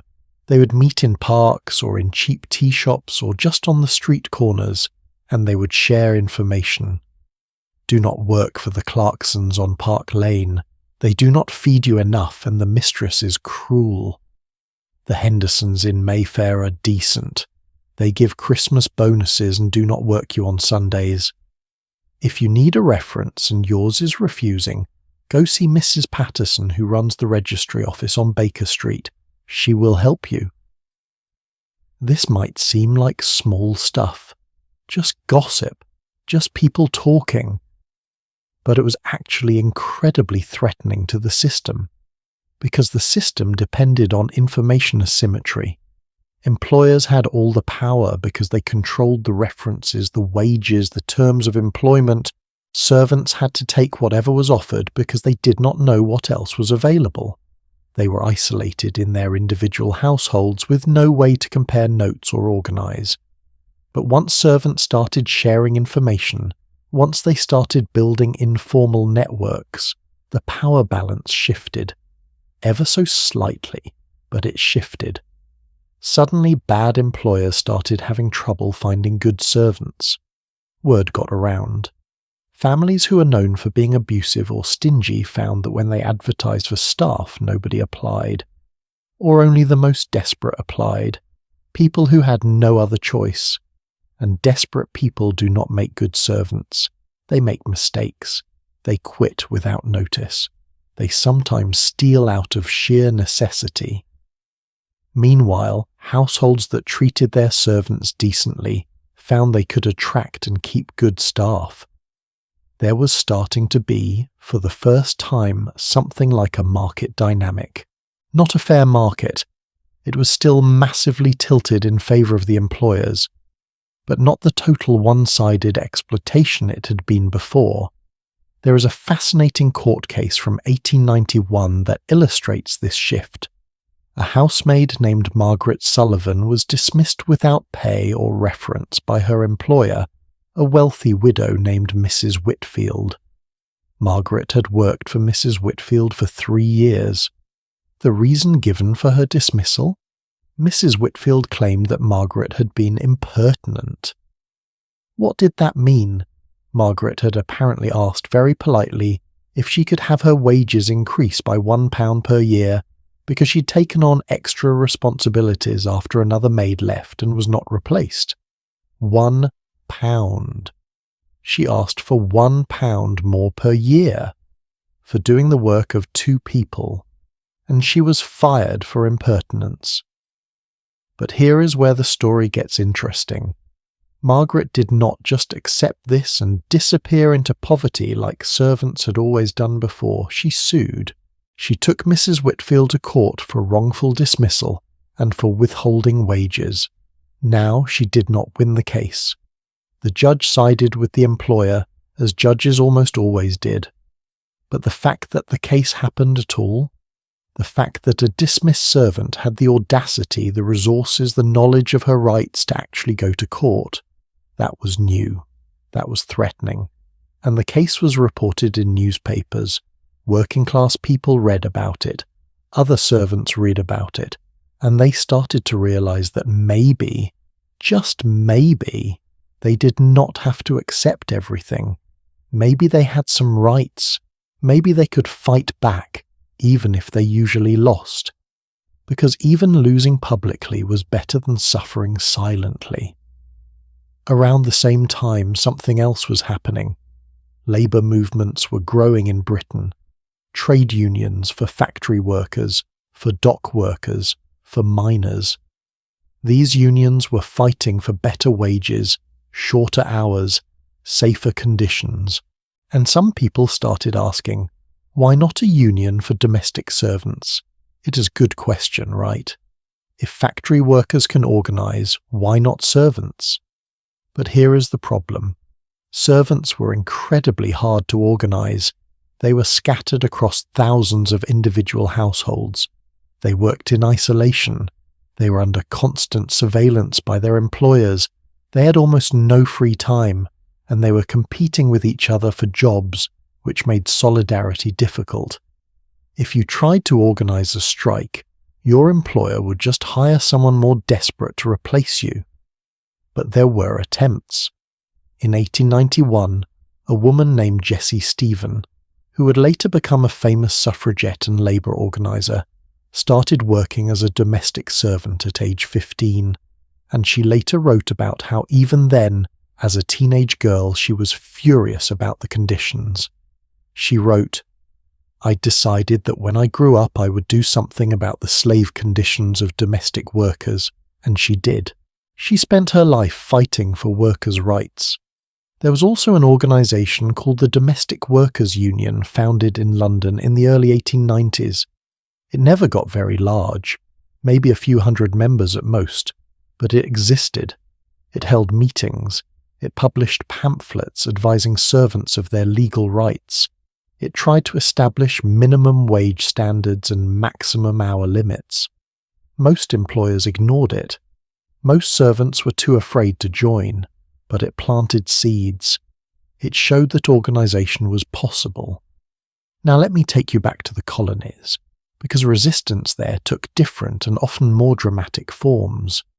Remember, in the colonies, the power imbalance was even more extreme. British employers had the backing of colonial law and military force. Indian or African servants who resisted could be not just fired but arrested, beaten, or worse. So resistance had to be more subtle, more hidden. There is a concept in post-colonial studies called everyday resistance. It is the idea that oppressed people resist not through dramatic rebellions, though those happen too, but through small, constant acts of non-cooperation, working slowly, playing dumb, accidentally, breaking things, misunderstanding orders, making small mistakes that cost the employer money or inconvenience. And British employers in India and Africa complained about this constantly. Constantly. Their letters and diaries are full of frustration about servants who seemed willing but were somehow always inefficient, who nodded and said, "Yes, Sahib," but then did things wrong, who could not seem to remember how the British liked their tea even after years of service, who mixed up ingredients or forgot instructions or did things in ways that required the employer to redo the work. Now, were these servants actually incompetent, or were they engaged in subtle sabotage? We will never know for sure in most cases because, again, we do not have their voices. But historians who have studied this period tend to think it was often deliberate. It was a way of asserting some small measure of control, a way of saying, "You can make me work for you, but you cannot make me do it well. You can exploit my labour, but you cannot have my respect or my wholehearted cooperation." There is a story that appears in multiple British memoirs from India about the phenomenon they called Khidmatgar ka badla, the servant's revenge. It refers to the way food would sometimes taste slightly off, or clothes would be ironed with creases in the wrong places, or important letters would go missing, always in ways that could be explained as accidents, but that seemed to happen more often to the cruelest employers. One British official wrote in his diary about constantly getting sick with stomach troubles. He blamed the Indian climate, the food, everything except his cook. But years later, after Indian independence, that same cook, who was interviewed for an oral history project, admitted that he had deliberately undercooked the food or added things that would cause mild illness. Not enough to seriously harm, but enough to make the official uncomfortable. The cook said it was because the official had been cruel to his son, who worked as a houseboy. It was payback. It was resistance. Think about the courage that took. This cook was risking his livelihood, maybe his freedom, maybe his life. If he had been caught, if the official had figured it out, the consequences would have been severe. But he did it anyway, because some things matter more than safety. Dignity matters. Justice matters. The ability to fight back, even in small ways, even at great risk, that matters.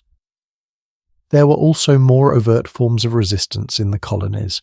Servants who simply walked away, disappearing overnight, leaving British households scrambling. In the 1920s and 1930s, as the Indian independence movement grew stronger, more and more servants quit working for the British. It became a form of political protest. Gandhi and other independence leaders explicitly called on Indians to stop serving the colonial oppressors, stop cooking their food, stop cleaning their houses, stop raising their children, make them do it themselves and see how quickly their empire collapses. And it worked to some extent. By the 1940s, British families in India were finding it harder and harder to hire servants. The ones they could hire demanded higher wages. They were less deferential. They did not bow and scrape anymore. The whole dynamic had shifted, and after independence in 1947 it shifted completely. Suddenly, British people were just foreigners in someone else's country. They had no special privileges. If they wanted servants, they had to pay market rates and treat people with basic respect. Most of them could not afford it anymore. Most of them went home. Back in England, the real turning point came with the First World War. We talked about the economics earlier, how women left service for factory work and better wages. But it was not just about money. It was about freedom. It was about dignity. It was about having a life of your own. Imagine you are a housemaid in 1914. You're 20 years old. You've been working in the same house since you were 13. You have 1 half-day off per week. You sleep in a tiny room in the attic. You eat leftovers. You're called by your first name only, as if you do not have a surname, as if you are a child. You've never been further than 5 miles from your employer's house. You've never made a decision about your own life. Everything is controlled. Then war breaks out, and suddenly the government is calling for women to work in factories making munitions, making uniforms, making all the supplies the army needs. They're offering real wages, 40 shillings a week, 50 shillings a week.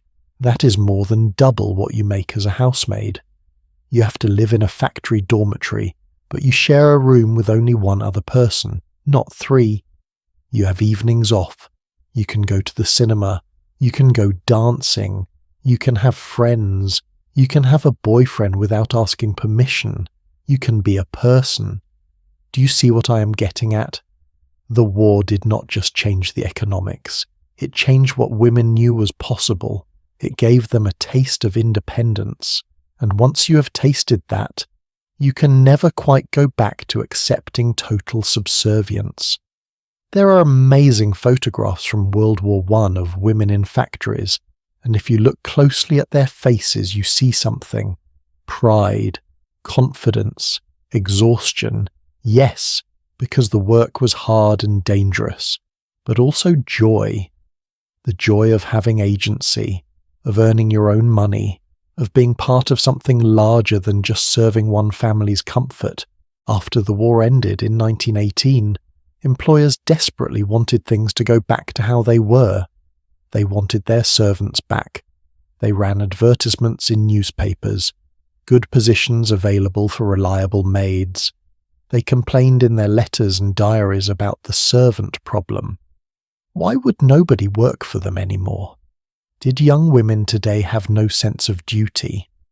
But most women who had worked in factories did not want to go back. Some did, of course. Factory work largely disappeared after the war, and some women had no choice but to return to service. But their attitudes had changed. They negotiated harder for wages. They demanded better conditions. They were more willing to quit if they were mistreated. They had seen that other options existed, even if those options were not always available. By the 1920s, the number of women working in domestic service had dropped significantly. Families who had always had 3 or 4 servants could now barely afford one, and that one servant had to be treated better than servants had been treated in the past, or she would quit. This is what systemic change looks like. Not one big dramatic moment, but thousands of small shifts, thousands of individual people making the choice to demand something better, to resist in whatever way they could, to refuse to accept that their lives had to be defined by servitude. And you know what the most beautiful part is? Many of these women who left service became the most ardent supporters of labour rights, of women's rights, of social reform. They had lived at the bottom of the hierarchy. They knew exactly how brutal and unjust it was. So when they got out, when they gained any measure of power or voice, they used it to fight for others still trapped in that system. Hannah Culwick, who I mentioned at the start, she and her husband Arthur eventually lived together openly, though they kept the marriage secret. Arthur died in 1910.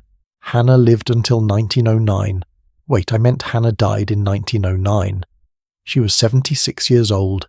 She had spent her whole life working.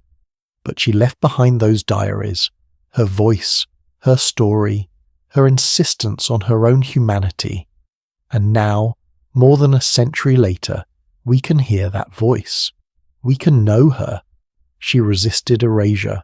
She won. That is what this is all about. It is about refusing to be erased, about insisting that your life matters, your story matters, your dignity matters, even when the entire system is designed to tell you otherwise, even when you have no power except the power to say no in small ways, even when you will probably not live to see the system fall. You resist anyway, because it is the right thing to do, because you are human, because you refuse to accept that some people are born to rule and others born to serve. The Victorian servant system did eventually collapse, not because the people at the top became enlightened, not because they suddenly realized exploitation was wrong, but because the people at the bottom said, enough. In 1,000 different ways, in 1,000 different moments, they said, enough. And gradually, painfully, over decades, the system crumbled. But here is what we need to talk about next, and this is going to be hard, because the collapse of the servant system was not clean, it was not simple, and it left scars that are still visible today. When we think about the legacy of all this, when we think about class and labour and dignity in our modern world, we're still dealing with the consequences of what we've been talking about, still living in the shadow of these hierarchies, still fighting some of the same battles. So let us go there. Let us talk about what happened when the system finally broke, what it looked like, who got hurt, what changed, and what stayed the same.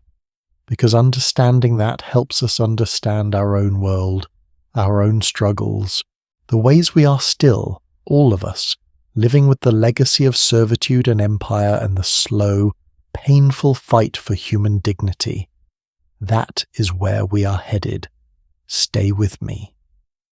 There is a particular kind of violence that happens when you live your entire life separated by a door. Not just any door, a green baize door, thick and padded, designed specifically to muffle sound. On one side, the family.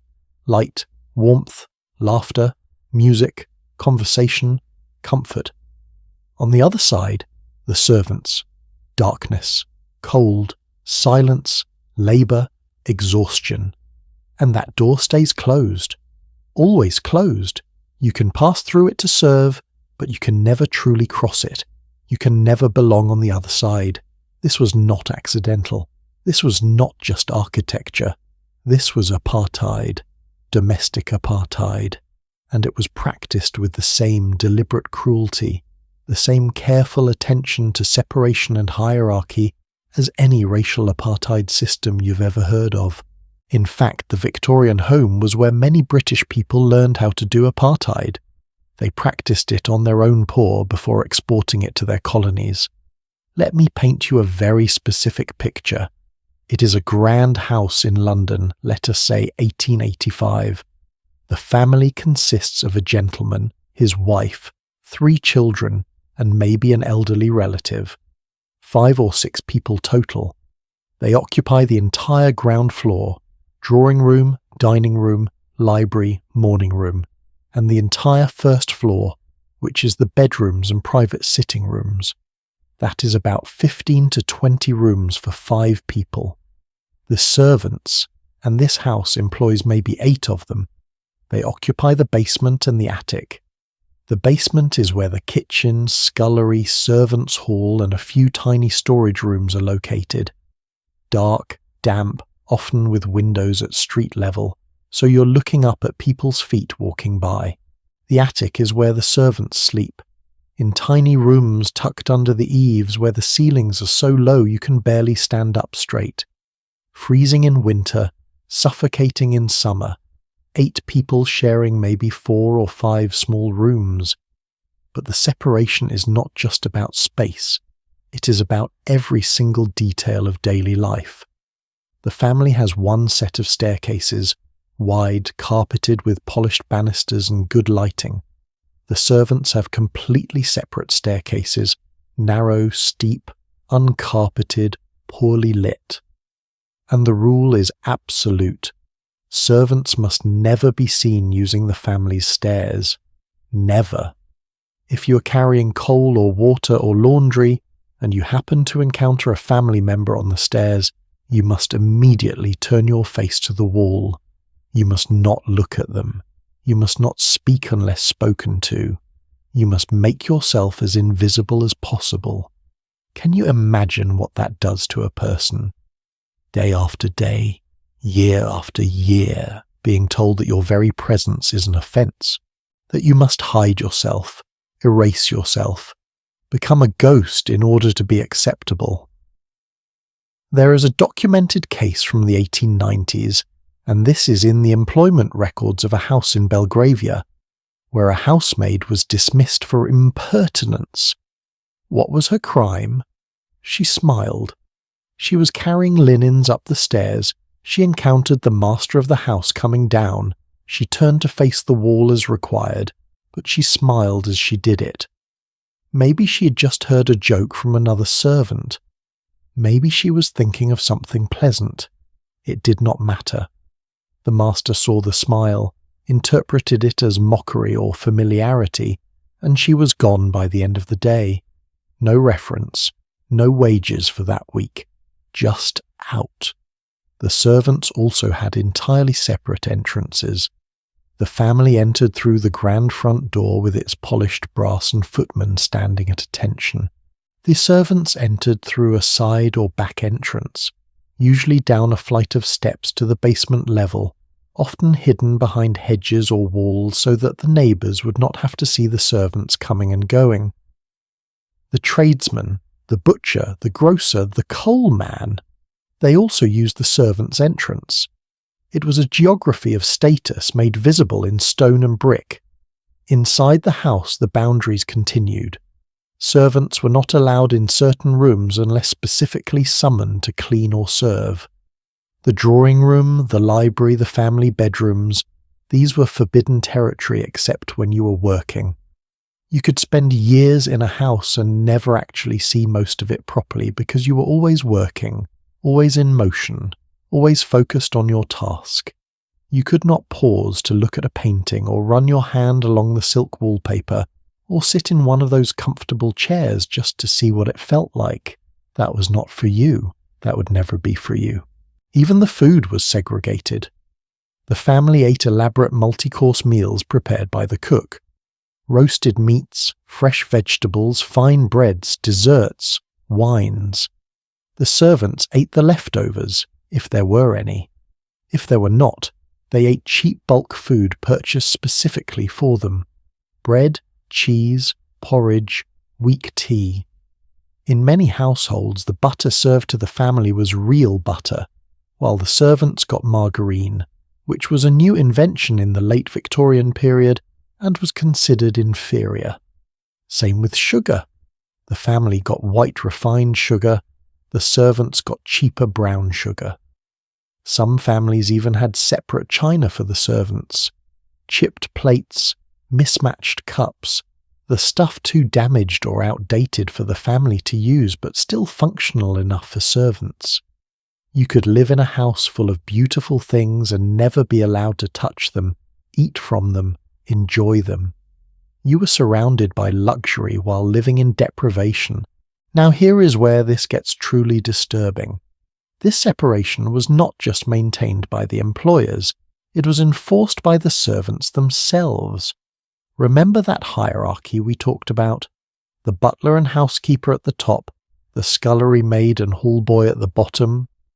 The upper servants actively policed the lower servants to maintain these boundaries. There is an account book from a house in Yorkshire.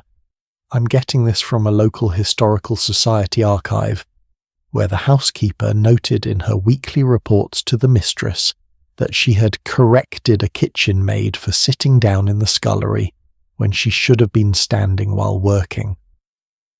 The kitchen maid was 14 years old. She'd been on her feet since 5 in the morning. It was now 3 in the afternoon. She sat down for maybe 2 minutes to rest her aching legs, and the housekeeper reported this as a disciplinary issue. The girl was docked a day's wages. The upper servants had internalized the system so completely that they became its most vigilant enforcers, because their privilege, small as it was, depended on maintaining the hierarchy. If the lower servants got ideas, if they started demanding better treatment, that might destabilize the whole structure, and the upper servants could not have that. So they crushed any sign of independence or dignity in the people below them. This is exactly how colonial apartheid worked. The British did not have enough people to directly control millions of Indians or Africans, so they created hierarchies within the colonized population. They gave some people slightly more privilege, better jobs, better housing, better treatment, in exchange for those people keeping the others in line. They turned the oppressed into the oppressors of their own people, and they learned how to do this at home first, in their own households. The Victorian home was a laboratory for imperial control. Let me tell you about something called the bell system, because this is one of the most dehumanizing aspects of the whole setup. Throughout the house, in every major room, there was a bell pull. The family members could pull these ropes, and somewhere in the servants' quarters, usually the servants' hall or near the kitchen, there was a board with bells. Each bell was labelled with the room it corresponded to: drawing room, master bedroom, morning room, and so forth. When a bell rang, A servant had to immediately stop whatever they were doing and go see what was wanted. Immediately. It did not matter if you were in the middle of eating or using the toilet or sleeping during your brief rest period. The bell rang, you went. And you went quickly, because if you were too slow, you would be reprimanded. Here is the thing about bells. They are how you summon animals. You ring a bell to call a dog or a cow. You do not ring a bell to call a human being who is standing 20 feet away. You walk over and speak to them, but that would require acknowledging them as a person. The bell system meant you could get service without having to engage with the servant as a human being. They were just a mechanism. Ring, and they appear. Use them. Ring again, and they disappear.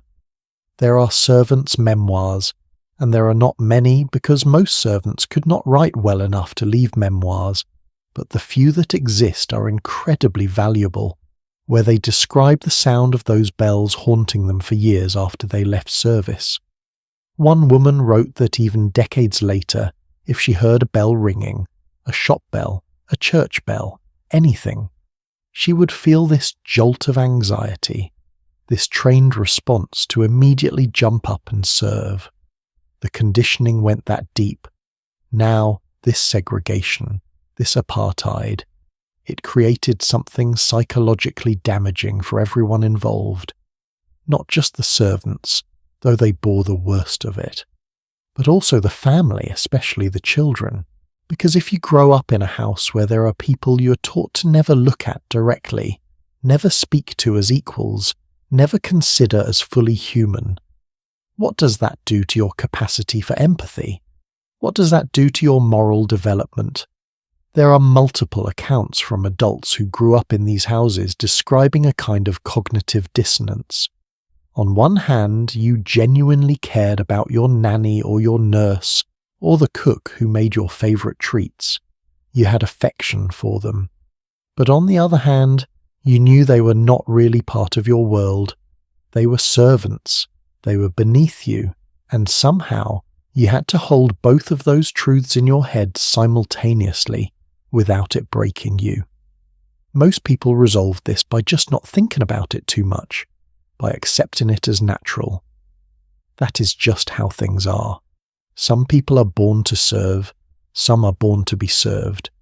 But some people, a very few, saw through it, saw how cruel and arbitrary it was.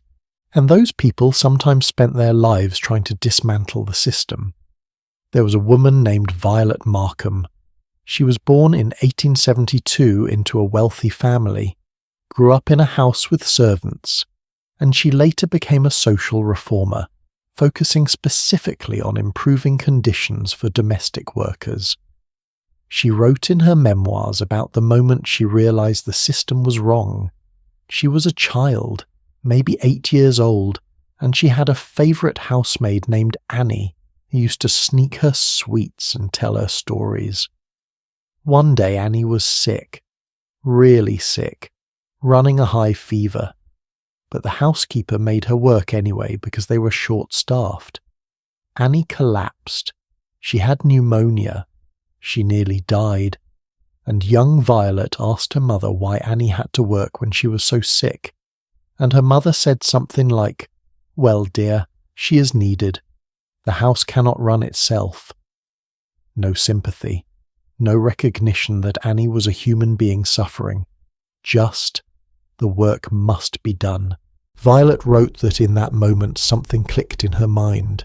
She saw the cruelty, she saw the injustice, and she spent the rest of her life, she lived to be 93 years old, fighting for workers' rights. She became a magistrate, served on government committees, wrote reports advocating for minimum wage laws and maximum hour restrictions for servants. She used her privilege to try to dismantle the system that had given her that privilege. But people like Violet were rare. Most people who benefited from the system defended it. Even as it was collapsing around them in the early 20th century, they defended it. They wrote articles in newspapers about how terrible it was that nobody wanted to be a servant anymore. about how young women today had no sense of duty or discipline, about how the country was going to ruin because you could not get good help. Can you hear the entitlement in that?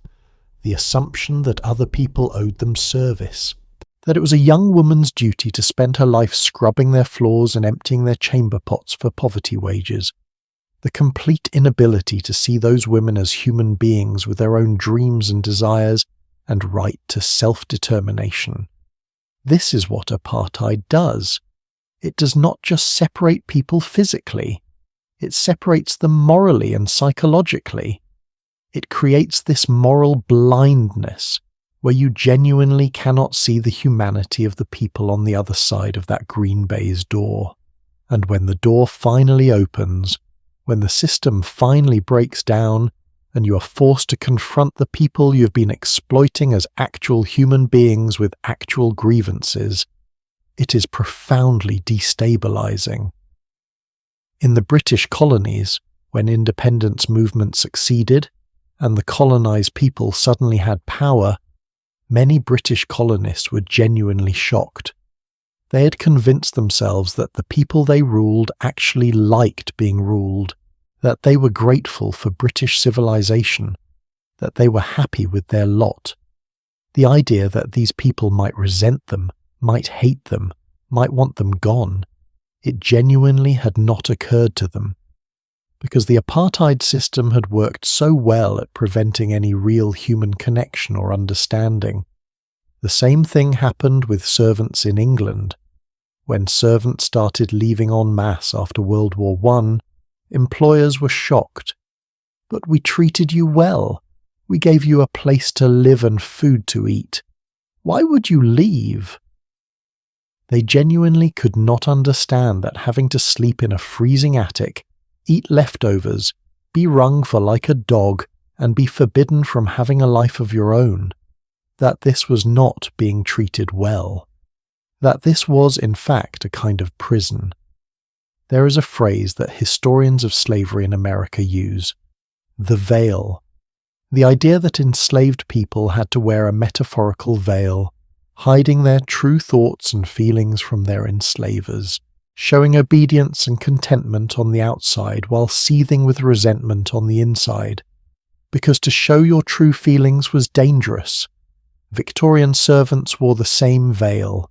They had to appear grateful, obedient, content, even when they were exhausted, hungry, sick, heartbroken, even when they were being treated with callous cruelty. You put on the mask, you went through the green baize door, and you performed servitude. And then maybe, when you were alone in your attic room, you could take off the mask and cry or rage or dream of escape. But that veil, that constant performance, it takes a toll. There are accounts of servants having breakdowns, just snapping under the pressure. There is a court case from 1903 where a housemaid attacked her employer with a fireplace poker, just hit her repeatedly. The maid was arrested, obviously, and at trial she said she did not even remember doing it. She just remembered years of being constantly criticized, never appreciated, worked to exhaustion, and then something snapped. The judge sent her to an asylum rather than prison, recognizing that she'd been driven to temporary insanity by her circumstances. How many servants lived their whole lives on the edge of that kind of breakdown?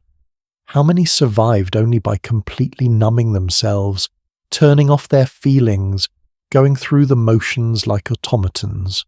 We will never know. But the psychological cost of apartheid, of living a life of enforced invisibility and degradation, it must have been immense. And here is the hardest truth. The apartheid did not end when the servant system collapsed. It just changed form.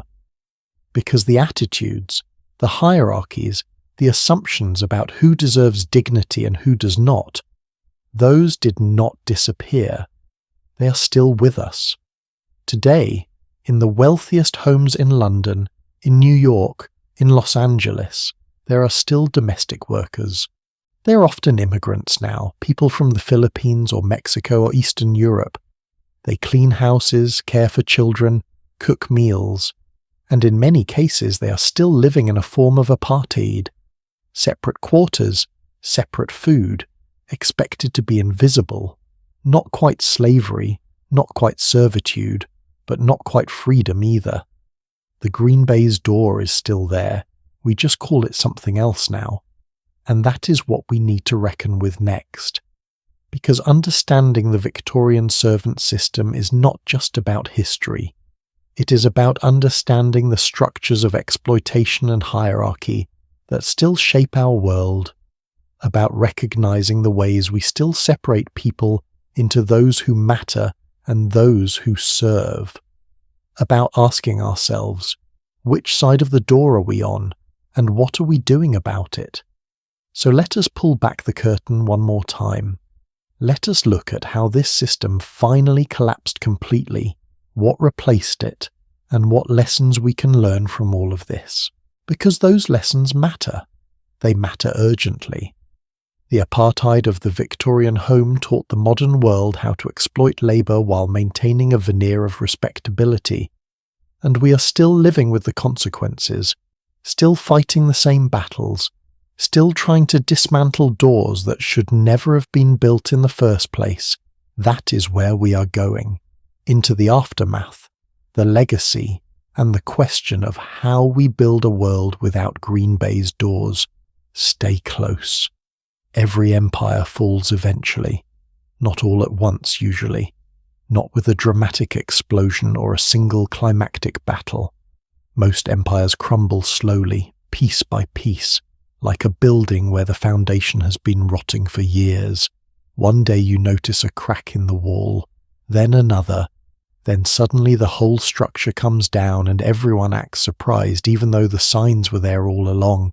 The empire we have been talking about, this domestic empire of servants and masters, this miniature version of British imperialism played out in every grand house across England and the colonies, it fell.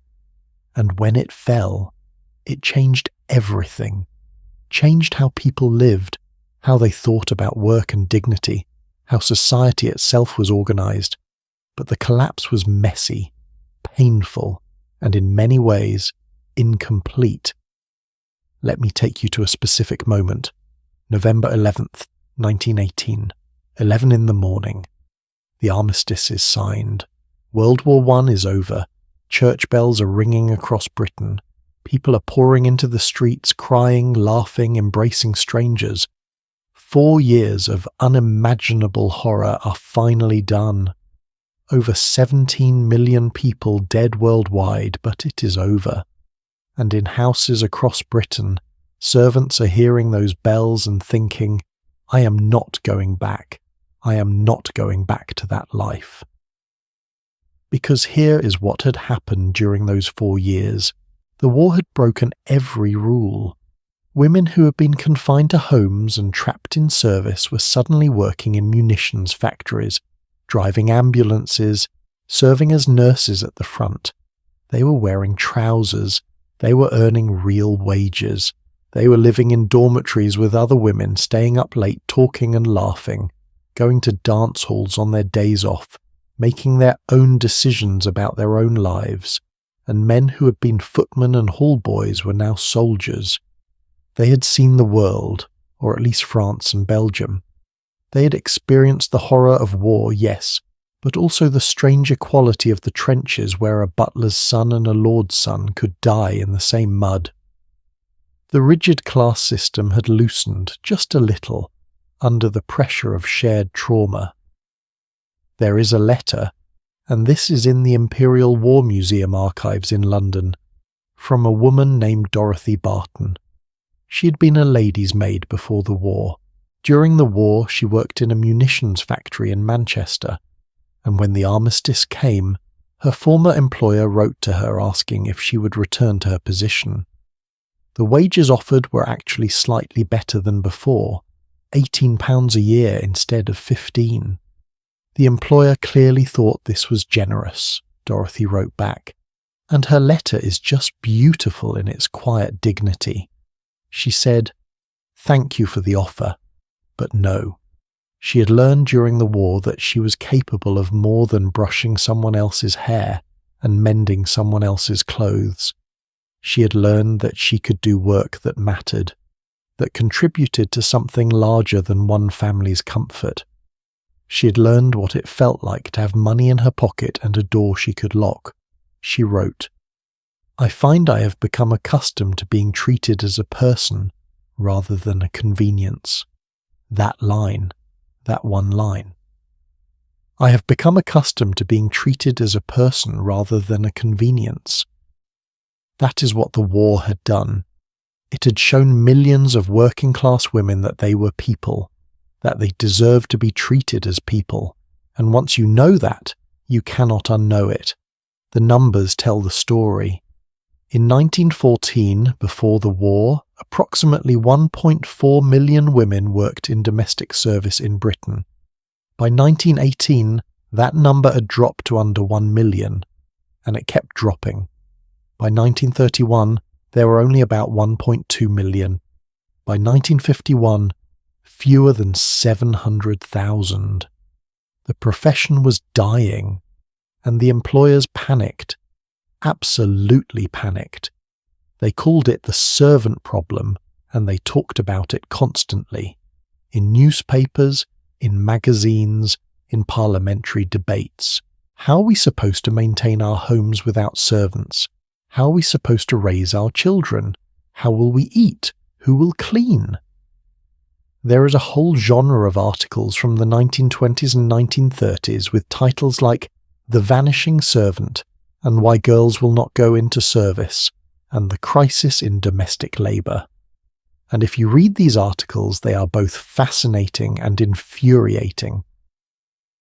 Because the authors genuinely cannot understand why nobody wants to be a servant anymore, they list all the advantages of service: regular meals, a roof over your head, training in useful skills, the companionship of other servants. But they never ever mention the actual reasons women were fleeing service: the low wages, the endless hours, the lack of freedom, the constant surveillance, the degradation of being treated as less than human. It is like they were incapable of seeing servants as people with agency and desires. They just kept thinking, if we offer slightly better wages, they will come back. They did not understand that it was not about wages anymore. It was about dignity. Some families tried to adapt.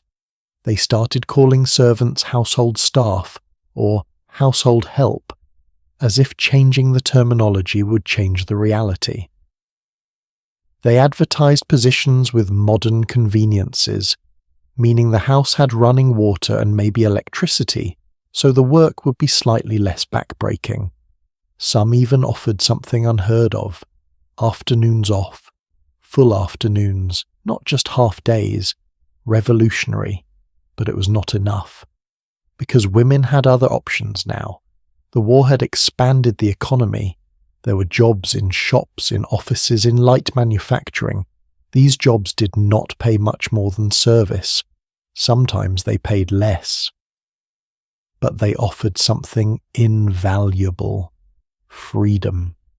You worked your hours, you went home to your own room in a boarding house or a shared flat, and your time was your own. Nobody rang a bell to summon you. Nobody inspected your belongings. Nobody told you when to sleep or eat or speak. Let me tell you about a woman named Elsie Burridge.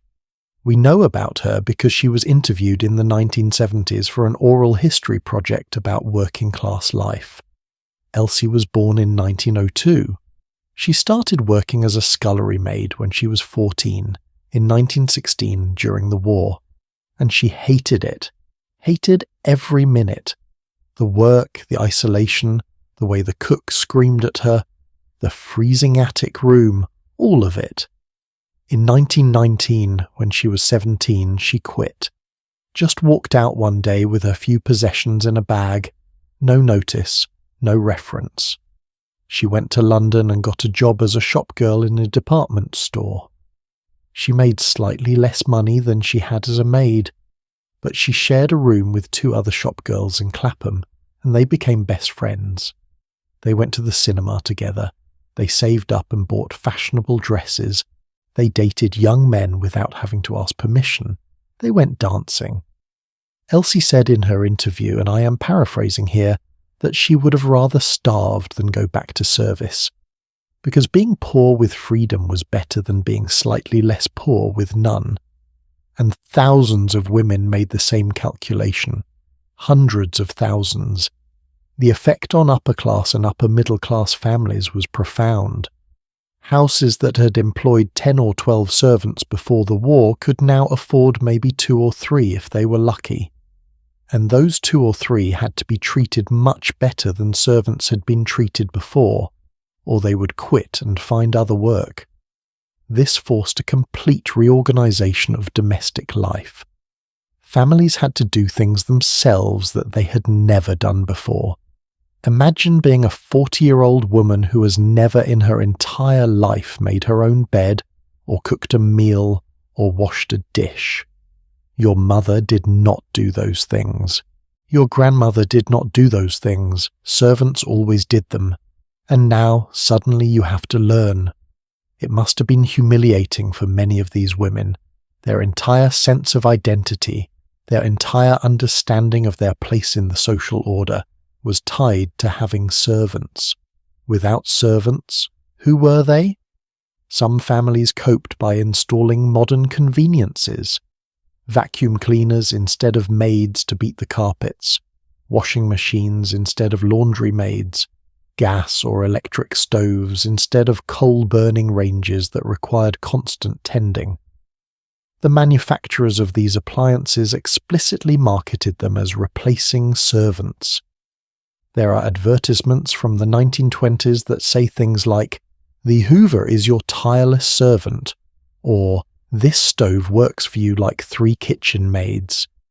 It is darkly funny, actually. They could not conceive of doing the work themselves as human beings. They had to imagine the machines as mechanical servants. The hierarchy was so deeply ingrained that even when the system collapsed, the mindset remained. Other families just downsized.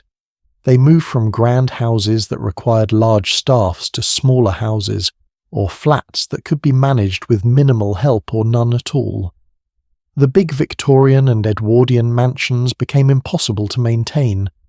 Many were sold, divided into flats, or simply abandoned. If you visit England today and see those huge old houses that are now schools or hotels or museums, that is what happened. The families who built them could no longer afford to live in them without an army of servants. And you know what? Society did not collapse. That is the funny thing. All those employers who had insisted that civilization itself depended on maintaining the servant system, turns out they were wrong. People learned to do their own cooking and cleaning, or they hired someone to come in a few hours a week, paid them decent wages and treated them like human beings, and life went on. But the psychological impact on the upper classes was real. There is a whole literature of British upper-class anxiety from the 1920s and 1930s about the loss of servants representing the decline of civilization. Evelyn Waugh's novels are full of this. The sense that the old order is crumbling, that standards are slipping, that England itself is falling apart. And what they meant by the old order and standards was the ability to exploit other people's labour without having to think about it. Now, let us cross over to the colonies, because the collapse happened there too, but in a very different way. In India, the independence movement that had been building for decades gained massive momentum after World War I. Indians had fought and died for Britain by the hundreds of thousands. Over 1 million Indian soldiers served in the war. 74,000 of them died, and when they came home they said, "We fought for freedom, now give us ours." Gandhi launched his non-cooperation movement in 1920. Part of it was about politics and law, but part of it was about everyday life. He called on Indians to stop cooperating with British rule in all its forms, stop working for British courts and schools and businesses, Stop buying British goods, and yes, stop working as servants for British families. This was hugely effective. British families in India who had always had 20 or 30 servants suddenly found they could not hire anyone. The people who did still work for them demanded much higher wages and much better treatment. Some servants organised. There were actual strikes by domestic workers in cities like Bombay and Calcutta in the 1920s. Servants walking out collectively, refusing to work until conditions improved. Can you imagine? The people who had been most powerless, most exploited, organising and striking. It must have been terrifying for the British employers, and when India gained independence in 1947, it was over. The whole colonial system collapsed. British families fled back to England by the thousands. The ones who stayed found themselves in a completely different world. They were no longer rulers, they were just foreigners, and if they wanted to employ someone, they had to pay market wages and follow Indian labour laws and treat people with respect. Most could not afford it. Most left. The same thing happened across the empire as colonies gained independence. In Kenya, in Nigeria, in Malaysia, everywhere the British had established their domestic empires. Those empires fell when the political empires fell. The two were always connected. The ability to pay an Indian cook £4 a year depended on the British controlling India's economy and laws. Once that control was gone, the exploitation could not continue. But here is what haunts me. The system fell, yes, but the attitudes, the beliefs about who deserves dignity and who does not, about who is born to serve and who is born to be served, those attitudes did not disappear. They just found new forms. Today, wealthy families in Britain and America and across the developed world still employ domestic workers. But now they are often undocumented immigrants, people from the Philippines, from Central America, from Eastern Europe, people who have no legal protections, who are vulnerable and exploitable in all the ways Victorian servants were. They work for poverty wages. They live in small rooms in the employer's house. They are available at all hours. They are often isolated from their families and communities. It is not called servitude anymore. But it looks an awful lot like servitude. There was a case in London in 2015 that made international news. A wealthy family had held an Indian woman as a domestic slave for years. Literally a slave. She was not paid. She was not allowed to leave. She slept on the floor. She was beaten. When she finally escaped and went to the police, the family was arrested and convicted. But here is the thing. This was not some rare aberration.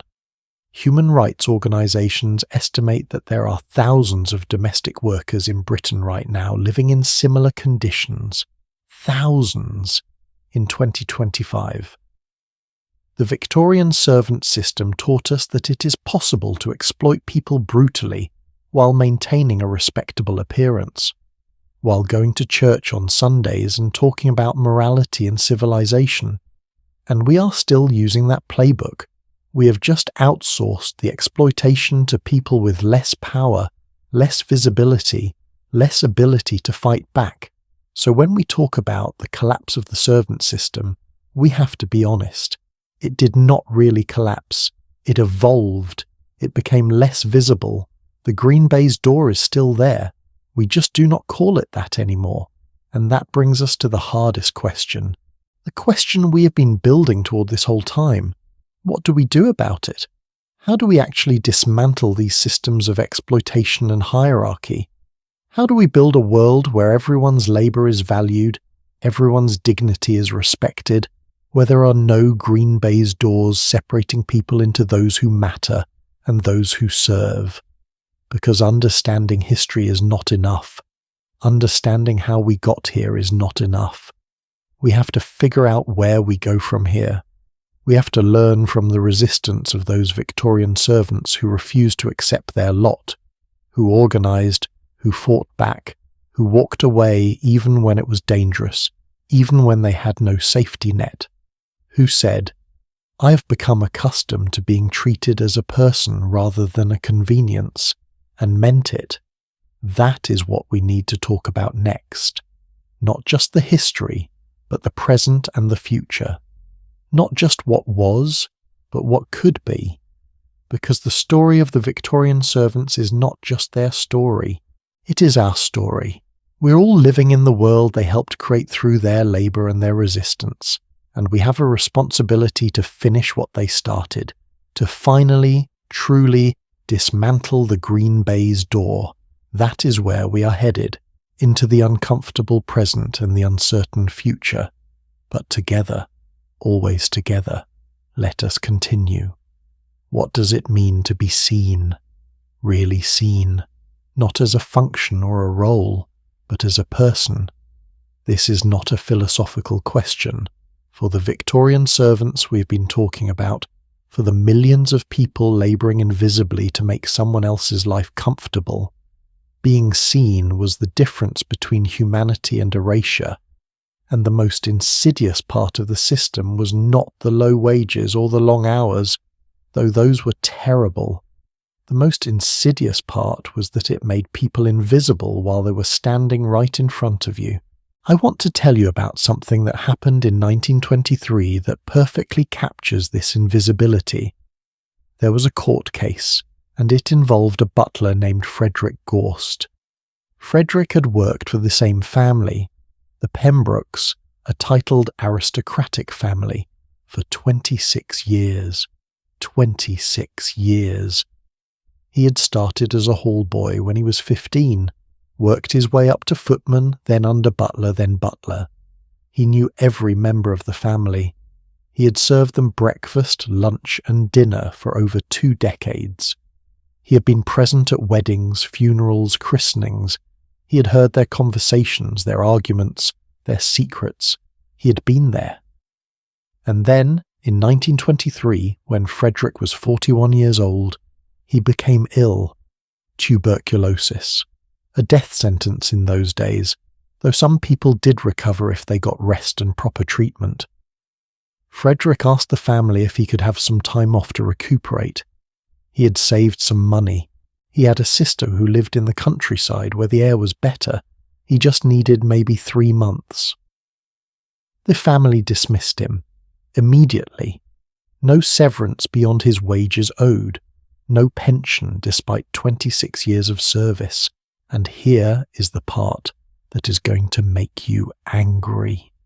When Frederick protested, when he said he had given them his entire adult life and was just asking for a little consideration, the lady of the house, Lady Pembroke, said, and this is recorded in court documents, "But Frederick, we hardly know you. You have been here, but we do not know you." 26 years, and they did not know him, because servants were not meant to be known. They were meant to be invisible. Frederick sued for wrongful dismissal. He lost.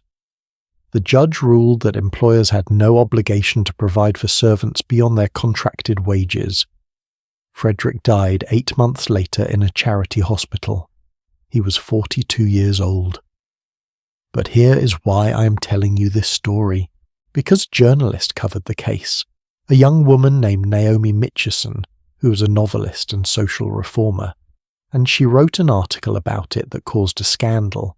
She wrote, "We have built a civilization on the backs of invisible people, and we are shocked when they finally demand to be seen." That article was reprinted in Labour newspapers. It was read aloud at union meetings. It became part of the conversation about labour rights and human dignity. And Frederick's name, Frederick Gorst, was remembered. Not as a butler, not as a servant, but as a human being who deserved better. That is what visibility means. It means your name is remembered, your story is told, your humanity is acknowledged. Now, throughout the Victorian era and into the early 20th century, most servants remained invisible even to themselves. They had internalized the hierarchy so completely that they could not imagine being anything else. But there were always exceptions, always people who refused to disappear. Let me tell you about another person. Her name was Margaret Powell. She was born in 1907, so she came of age just as the servant system was beginning its terminal decline. Margaret worked as a kitchen maid and then a cook in various London houses throughout the 1920s and 1930s, and she hated it. Not the work itself, she actually enjoyed cooking, but the humiliation, the invisibility, the way employers looked through her as if she were not there. Margaret left service in her 30s when she married. She had children, she lived a working-class life, and then, when she was in her 60s in the 1960s, she decided to write a book about her experiences. It was called Below Stairs. She wrote it by hand on notebooks at her kitchen table. She had no formal education beyond elementary school, no training as a writer. She just wrote down what she remembered, what it had really been like. The book was published in 1968, and it became a sensation, a bestseller, because nobody had ever read anything like it. There were plenty of books about Victorian and Edwardian life written by employers, by upper-class people looking back with nostalgia at the good old days. But this was different. This was written by someone who had actually scrubbed the floors, who had actually been wrung for like a dog, who had actually lived that life. And she told the truth, the unglamorous, uncomfortable, often humiliating truth. Margaret wrote about being so hungry that she would sneak food from the kitchen and hide it under her pillow to eat later. She wrote about chamber pots and bedpans and the disgusting work of dealing with other people's bodily waste. She wrote about the shame of being treated as inferior and the anger she felt but could never express. She wrote about the small acts of rebellion, spitting in the soup, accidentally burning the toast, taking longer than necessary to complete tasks just to have a moment to herself, and people loved it. Not because they enjoyed reading about suffering, but because Margaret wrote with such honesty and such humour and such fierce dignity. She refused to portray herself as a victim. She was a person who had been put in an unjust situation and had survived it with her humanity intact. She had been invisible for decades, and now, finally, she was spectacularly visible. Below Stairs inspired a whole genre of servant memoirs. Suddenly, in the 1970s and 1980s, other former servants started writing their stories. Publishing houses realized there was an appetite for these voices that had been silenced for so long. And each book, each memoir, each story was an act of resistance against invisibility, a refusal to let that history be told only by the people who benefited from it. This is the power of being seen, of having your story told. It does not change the past. Margaret Powell could not undo the years she spent in servitude. Frederick Gorst was still dead, but their stories changed how future generations understood that past. They made it impossible to romanticize, impossible to pretend it was anything other than what it was: exploitation. Now let me bring this into the present, because the question of visibility is still urgent, still relevant, because we still have millions of people doing invisible labour, people who clean office buildings at night when nobody's around, people who deliver packages to your door and are gone before you open it, people who care for children and elderly parents in private homes where nobody sees them, people who pick crops in fields far from cities, people who sew clothes in factories halfway around the world. These people are structurally invisible, not because they are hiding, but because our economic system is designed to hide them. We want the clean office, but we do not want to think about who cleaned it.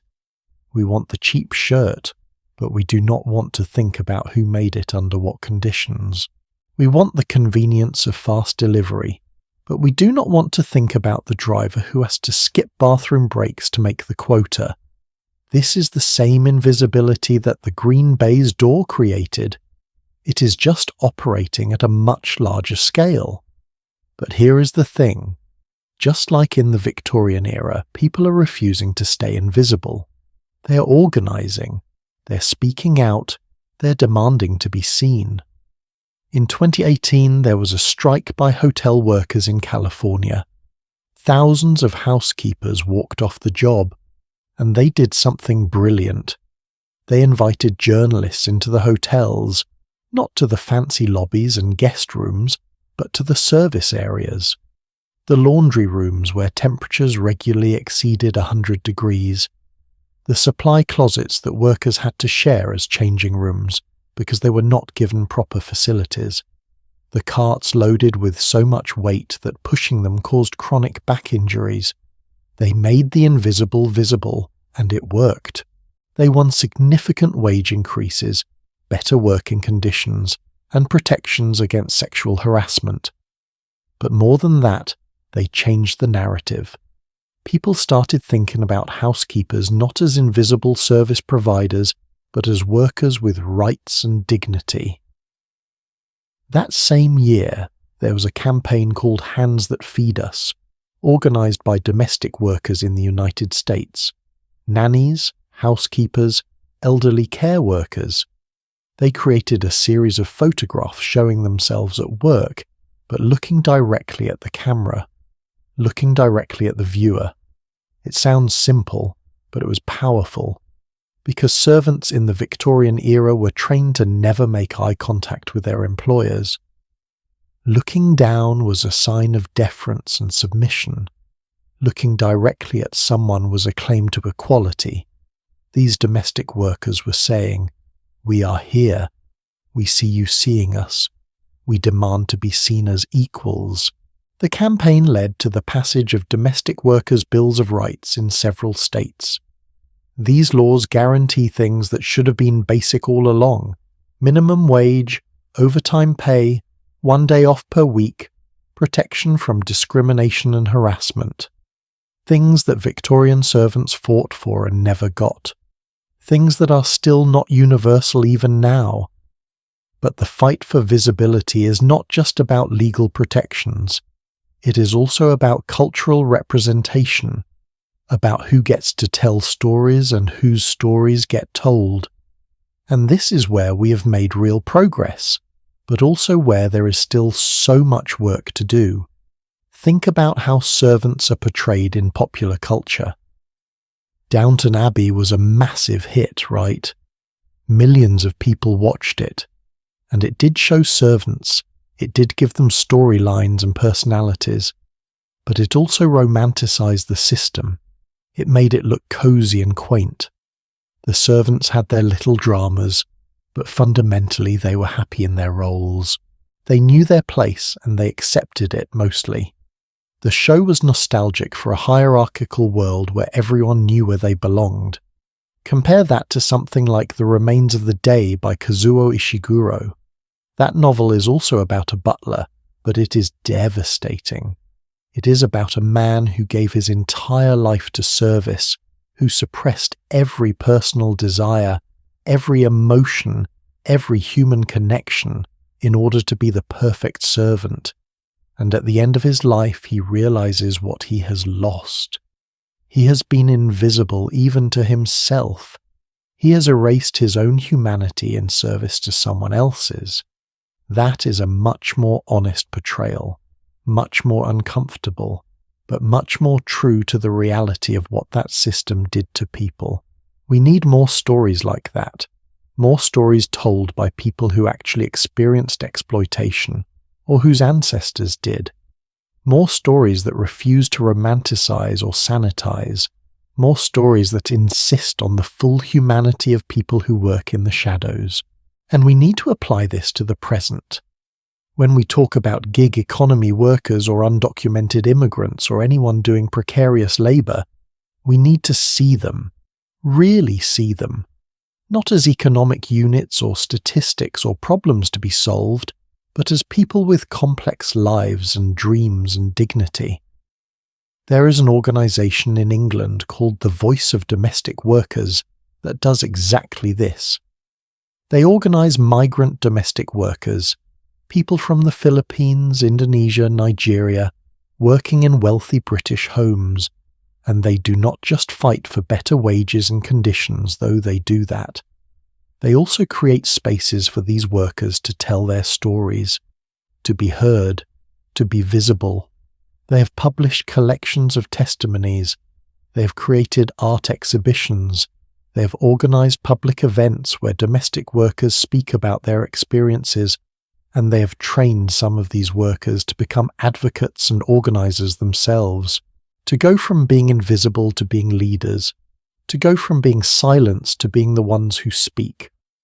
One woman I read about, her name is Marissa Begonia, and she is from the Philippines. She started as a domestic worker in London in the 1990s.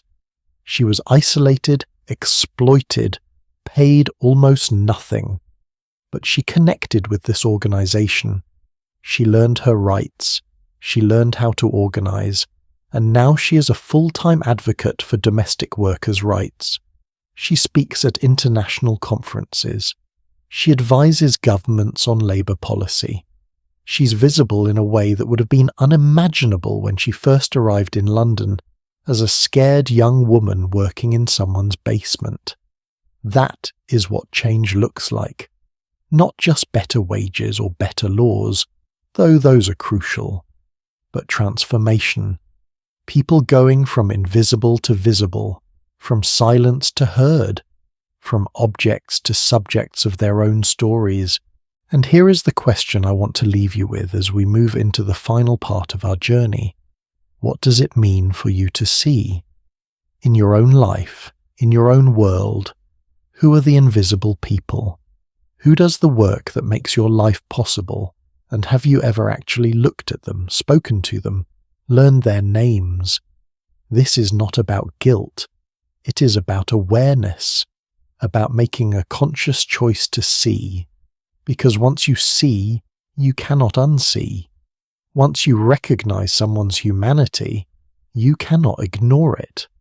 And that recognition, that seeing, is the first step toward building a world where nobody has to be invisible, where nobody has to labour in the shadows, where green baize doors do not exist because we do not need them anymore, because we have finally learned that everyone deserves dignity, everyone deserves to be seen. We are almost at the end of this story, almost, but not quite. Because there is one more piece we need to talk about, the hardest piece, the piece about what we do with all of this knowledge, how we take the lessons of the Victorian servants, their suffering, their resistance, their ultimate triumph over invisibility, and apply them to our own time, how we honour their memory not just by remembering them, but by finishing the work they started, by finally, truly, dismantling every last vestige of the system that tried to make them disappear. That is where we are going now, to the conclusion, to the call to action, to the question of what comes next. Stay with me. We're almost home. Sometimes history teaches us lessons we're not ready to hear. We study the past, we shake our heads at the injustices, we congratulate ourselves on how far we have come, and then we turn around and repeat the same patterns with different costumes. The Victorian servant system taught the modern world something dangerous, something we are still using every single day. It taught us how to exploit people while feeling good about ourselves, how to benefit from someone else's suffering while maintaining the fiction that we are decent moral people, how to build hierarchies that look natural, inevitable, just the way things are. And the truly frightening thing, we got really, really good at it. Let me show you what I mean. It is 2019. There is a woman, let us call her Elena because that is close to her real name, but I am going to protect her identity. Elena is from Moldova, one of the poorest countries in Europe. She is 32 years old. She has 2 children back home being cared for by her mother. She came to London on a domestic worker visa to work for a wealthy family. A banker and his wife and their 3 children living in a house in Kensington worth several £1,000,000. Elena's contract says she will work 40 hours a week for minimum wage, which at the time was £8.21 per hour. That comes out to about £1,300 a month, which is not much in London, but it is more than she could make in Moldova. Enough to send money home for her kids, enough to maybe save for their education. But here is what actually happens. Elena works from 6 in the morning until 10 at night, 16 hours a day, 7 days a week. She cooks, cleans, does laundry, cares for the children. She lives in a tiny room on the top floor of the house. Sound familiar? Barely big enough for a single bed. She eats leftovers from the family's meals. She has no days off. She's not allowed to leave the house without permission. When she asks about overtime pay, she's told that room and board count as part of her compensation. She is told she should be grateful. She is told that if she complains, her visa will be revoked and she will be deported. This is not Victorian England. This is 5 years ago. This is happening right now in cities across the developed world to hundreds of thousands of people. Elena eventually escaped. She found a domestic workers' advocacy group, got legal help, left that family. She's one of the lucky ones. But she told her story to a reporter, and I read it. And what struck me was how perfectly it mirrored the experiences of Victorian servants. The long hours, the isolation, the room in the attic, the leftovers, the constant surveillance, the threat of dismissal and destitution if you speak up, the employer's sense of entitlement, their genuine belief that they are being generous by giving this person a job and a place to live. We did not learn. We did not change. We just moved the exploitation somewhere less visible. We outsourced it to people with fewer protections, less power, less ability to fight back. And it is not just domestic workers, though they are the most direct parallel to Victorian servants. It is the entire structure of the modern economy. Let me trace the line for you. The Victorian servant system taught us that you can create a hierarchy where people at the bottom do the hardest, most essential work for the least compensation, while people at the top do the least essential work for the most compensation. And you can make this seem natural, inevitable, just, by creating elaborate justifications. They are not educated. They are not skilled. They're lucky to have any job at all. They should be grateful. Now look at the modern gig economy. Look at the way companies like Uber and DoorDash and TaskRabbit are structured. They have created a massive workforce of people who do essential labour, driving people around, delivering food, doing random tasks, for very little money, no benefits, no job security, no protections, and they do not even call them employees. They call them independent contractors, or partners, or entrepreneurs. It is the same trick, the same linguistic sleight of hand. Victorian employers did not think of servants as employees with rights. They thought of them as dependents, as part of the household, as people who should be grateful for the paternalistic care they received. Modern gig companies do not think of drivers as workers who deserve wages and benefits. They think of them as independent business people who are freely choosing to use a platform.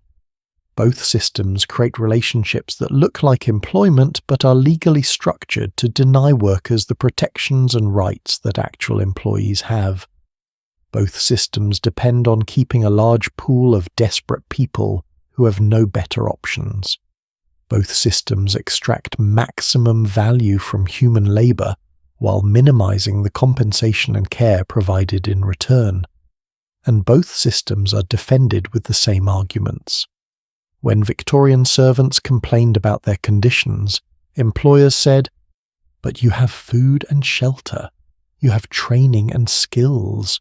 You are better off than you would be without this job."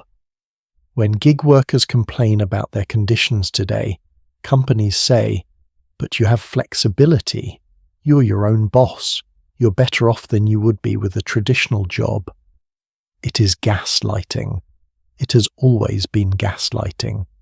Telling someone they should be grateful for exploitation because the alternative, starvation, homelessness, deportation, is worse. Here is another parallel that is going to make you uncomfortable. The way Victorian Britain exported its domestic hierarchy to the colonies, the way British families in India employed local servants at a fraction of what they would pay English servants. We're doing the exact same thing with global supply chains. When you buy a shirt for $10 at a fast fashion store, that shirt was probably made by someone in Bangladesh or Vietnam or Cambodia, earning maybe $1 a day, working in a factory with dangerous conditions, no safety regulations, no labor protections. Why can you buy that shirt for $10? Because the person who made it is being paid Victorian-era wages, because their government does not have the power or the will to enforce labor standards, because companies have deliberately moved production to places where workers have the least protection and the least power. It is the colonial model. It is the same model. Find the most vulnerable people, the ones with the fewest options and the least power, and extract their labor as cheaply as possible. Then sell the fruits of that labor to wealthier consumers who do not have to think about where it came from or who suffered to make it. And just like in Victorian times, we have created elaborate systems to maintain our ignorance. The green baize door separated the family from the servants, so the family did not have to see the suffering their comfort depended on.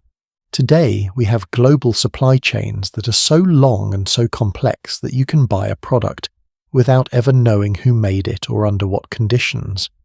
The door is just thousands of miles long instead of a few feet thick. There's a term for this that sociologists use: distancing.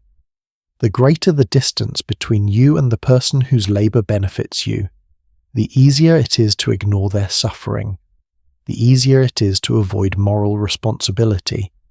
Victorian families could ignore the exhaustion and pain of their servants because the servants were kept separate, kept invisible.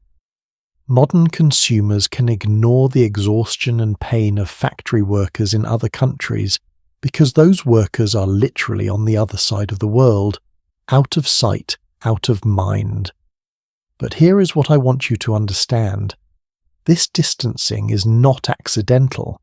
It is not just a side effect of globalization or technology or economic efficiency. It is deliberate. It is designed.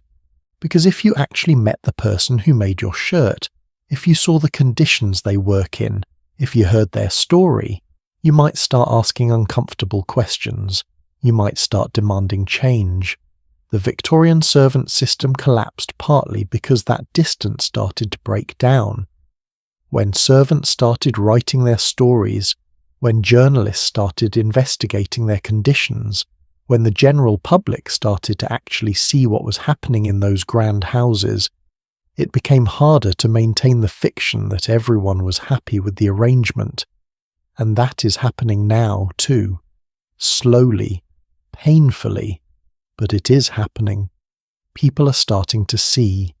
Investigative journalists are documenting the conditions in factories and fields and warehouses. Workers are organizing and speaking out. Consumers are starting to ask questions about where their products come from, but the forces defending the status quo are powerful. Because here is the uncomfortable truth. The Victorian servant system benefited a relatively small number of wealthy families. The modern global system of exploitation benefits almost everyone in the developed world. Not equally, the rich benefit far more than the middle class, but almost everyone in wealthy countries benefits to some degree from the cheap labor of people in poor countries, or from the precarious labor of immigrants and gig workers. That means that changing the system requires most of us to accept that our lives will become somewhat more expensive, somewhat less convenient, that our shirts might cost $30 instead of $10, that our packages might take 3 days to arrive instead of 1, that we might have to pay more for food and services and all the things we've gotten used to being cheap. This is where it gets morally complicated, because it is easy to say exploitation is wrong when you're not the one benefiting from it. But what do you do when you realize that you are benefiting from it? That your comfortable life, your ability to buy cheap goods and fast food and convenient services, that it is all built on the same foundation that the Victorian Empire was built on. Human suffering made invisible through careful systems of distancing and denial. Do you look away? Do you shrug and say, well, that is just how the world works? Do you try to make small changes, buy fair trade coffee, tip delivery drivers generously, while the fundamental structure remains unchanged? Or do you do something harder? Do you actually work to dismantle the system? Do you support unions and labour organising even when it means your services become more expensive? Do you vote for politicians who will regulate companies and protect workers even if it means economic disruption? Do you use your purchasing power, your voice, your privilege to push for fundamental change? These are not rhetorical questions. I am asking you. I am asking myself. Because the lesson of the Victorian servants is not just that exploitation is wrong. We already know that. The lesson is that exploitation is easy. It is comfortable for the people benefiting from it. It perpetuates itself, and it only ends when people consciously, deliberately, at personal cost, choose to end it. The Victorian servant system collapsed because servants refused to keep serving. But it also collapsed because some people with privilege chose to ally with them. Because some wealthy people said, "This is wrong, and I will not participate in it anymore, even if it makes my life less comfortable." Because some politicians passed labour laws that protected workers. Because some journalists and writers and activists made the suffering visible, undeniable, impossible to ignore. We need the same thing now. We need workers to organise and demand better. But we also need consumers to support them. We need people with power to use that power on behalf of people without it. We need the equivalent of those few Victorian reformers who saw the servant system for what it was and fought to dismantle it even though they benefited from it. Let me give you a contemporary example. In 2021, there was a massive strike at a Kellogg's factory in Michigan. Workers were fighting against a two-tier wage system where newer employees were paid significantly less than older employees for the same work. It is a system designed to divide workers, to prevent solidarity, to make people accept less because at least they are not at the bottom. Sound familiar? It is the Victorian servant hierarchy. Upper servants versus lower servants. Some people get a bit more privilege in exchange for enforcing the exploitation of everyone else. But at Kellogg's, the workers refused to accept it. They went on strike for months. And you know what made the difference? Public support. Consumers boycotted Kellogg's products. People on social media amplified the workers' voices. The company eventually capitulated and agreed to better terms. That is what solidarity looks like. That is what it means to refuse to be complicit in exploitation, not just as a worker fighting for your own rights, but as a consumer, as a citizen, as a human being saying, "I see what is happening here, and I will not support it." We have the tools now that Victorian servants did not have. We have social media to share stories and organise. We have the ability to research companies and find out how they treat workers. We have the economic power to make ethical choices about what we buy and who we support. We have democracy, imperfect as it is, that gives us some say in the laws and policies that govern labour. But tools are useless if we do not use them. Knowledge is useless if it does not lead to action. And that is the question we're left with as we approach the end of this journey. What are we going to do with what we know? Because now you know. You know about the Victorian servants and their suffering and their resistance. You know about the systems that were built on their backs. You know that those systems did not disappear. They evolved, they adapted, they found new victims. And you know that you are living inside those systems right now, whether you want to be or not. So what comes next? That is what we need to talk about in these final moments. Not just what was, not just what is, but what could be. What would a world without green baize doors actually look like? How do we build it? What do we have to give up, and what do we gain? And how do we honour the memory of those millions of invisible servants by finishing the work they started? The work of building a world where everyone's labour is valued, everyone's dignity is respected, and nobody has to be invisible anymore. Let us bring this home. Together. Let us finish what they started. Imagine for a moment a different world. Not a fantasy world, not some impossible utopia, but a world that is actually within reach if we choose it. A world where the person who cleans your office building makes enough money to live with dignity. Where the person who delivers your food is not racing against an algorithm that tracks their every movement and punishes them for taking a bathroom break. Where the person who made your clothes works in safe conditions for fair wages. Where everyone who labours, no matter what kind of labour, is treated as fully human. This is not naive idealism. This is not impossible. We know it is not impossible because it has happened before, in small ways and large ways, whenever people decided that human dignity mattered more than convenience or profit. Let me tell you about a place called Mondragon. It is in the Basque region of Spain. And starting in 1956, a young Catholic priest named José María Arizmendiarrieta started an experiment. He helped a group of workers create a cooperative business. A business owned and controlled by the workers themselves, not by outside investors or wealthy owners. Everyone who worked there had a vote in how the company was run. Profits were shared. The highest paid person could only make a certain multiple of what the lowest paid person made.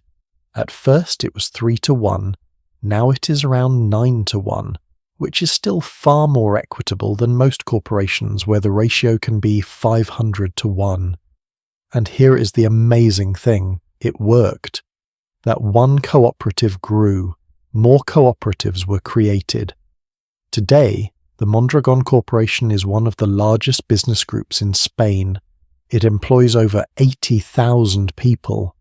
It includes factories, retail stores, a university, a bank, and it is all owned by the workers. The people who work there are not servants.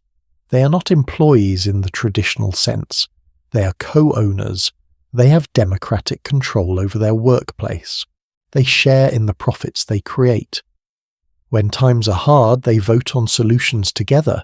Maybe everyone takes a small pay cut rather than laying off workers. When times are good, everyone benefits. This is what it looks like when you dismantle the hierarchy.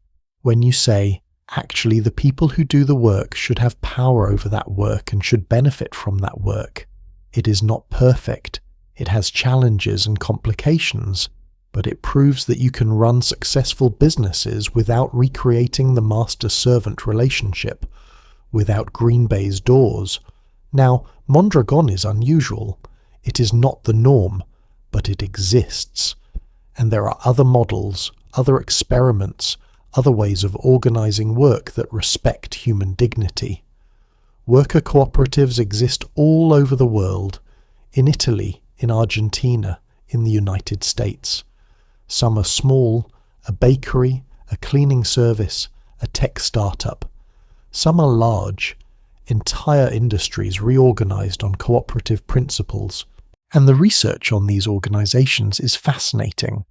Workers in cooperatives report higher job satisfaction. They stay with the company longer. They are more invested in the quality of their work because they directly benefit from it. The businesses are often more stable because decisions are made collectively with long-term sustainability in mind, rather than short-term profit maximization for shareholders who do not actually work there. So why is this not the norm? Why do we still organize most work in ways that recreate the Victorian hierarchy? Because the people with power benefit from the current system. Because changing it would require them to give up some of that power. Because we've been taught for generations that hierarchy is natural, inevitable, efficient, that some people are born to lead and others to follow, that this is just how things work. But it is not. It is a choice we make every day, often without realizing we are making it. Let me give you another example, a different model. In 1970, a man named Robert Greenleaf published an essay called The Servant as Leader. Now be careful, the word servant here does not mean what it meant in Victorian times. Greenleaf was proposing something radical. He was saying that leadership should be about service, not domination. That the best leaders are those who see their role as serving the needs of the people they lead, empowering them, helping them grow, rather than extracting value from them. This idea, called servant leadership, has influenced business thinking for decades. Some companies genuinely try to practice it. They create flat hierarchies. They give workers autonomy. They invest in training and development. They treat people as assets to be nurtured rather than resources to be exploited. And you know what? These companies often do better. They attract better talent. They have lower turnover. They are more innovative because workers feel safe suggesting ideas and taking risks. There is actual research backing this up. Study after study shows that organizations that treat workers well, with respect, with fair compensation, with genuine opportunities for growth, these organizations thrive. So again, why is it not universal? Because it requires people with power to choose to share that power, to see workers not as servants, but as partners. And that is a hard choice for many people to make, especially when they have been raised in a culture that tells them they deserve their power, that they earned it, that the hierarchy is natural and good, but some people make that choice. And those small choices, multiplied across millions of people, can change everything. Let me tell you about a man named Dan Price. In 2015, he was the CEO of a credit card processing company called Gravity Payments in Seattle. The company was doing well. He was making over $1 million a year. And he read an article about how difficult it was for people to live on low wages, how much stress and suffering it caused. And he thought about his own employees. Some of them were struggling to make rent, to afford health care, even though they worked full-time for a profitable company. So he did something radical. He cut his own salary to $70,000 a year and raised the minimum wage for everyone in his company to $70,000 a year. Everyone. From the person who answered phones to the senior software engineers. He did not do this for publicity, though it did get a lot of publicity. He did it because it seemed obviously right. Why should he make $1 million while people working just as hard were struggling? A lot of people said it would destroy the company, that it was bad business, that you cannot pay people that much or the company will fail. But here is what actually happened. Employee turnover dropped. Productivity increased. The company grew.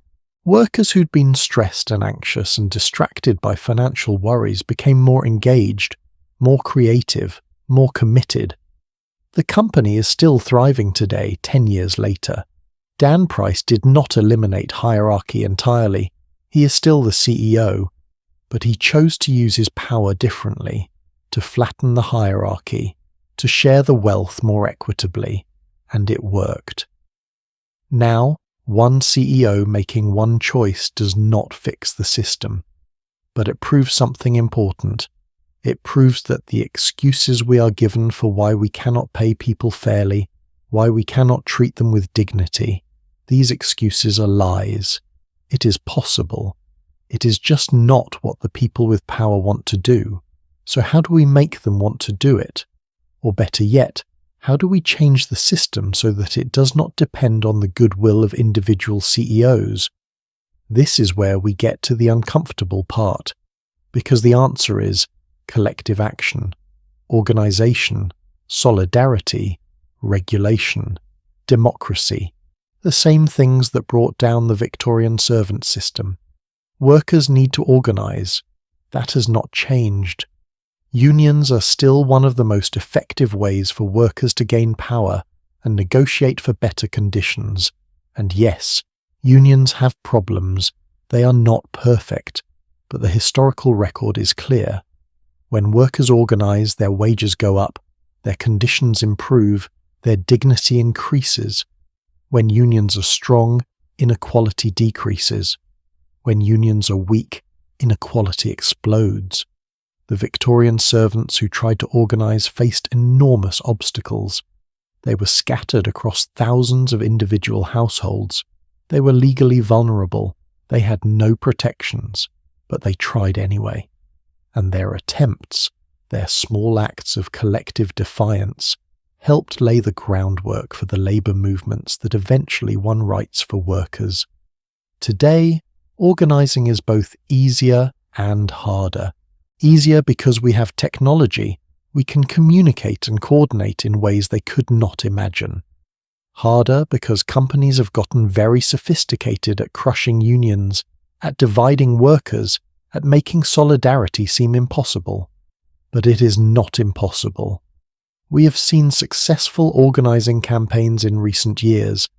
Amazon warehouse workers, Starbucks baristas, graduate students, tech workers, people who are told they could not organise, should not organise, finding ways to do it anyway.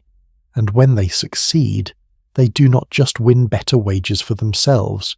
They change the culture. They make it normal to expect dignity at work. They inspire other workers. They prove that collective action works. But workers organising is not enough. Consumers need to support them. When workers strike, do not cross the picket line. When workers boycott, join them. When workers ask for public support, give it. Use your economic power, limited as it may be, to support companies that treat workers fairly and to punish companies that exploit them. This is harder than it sounds. It requires research. It requires inconvenience. It requires spending more money sometimes. But think about it this way. Every time you buy something from a company that exploits its workers, you are voting for that system. You are funding it. You are saying, this is okay with me.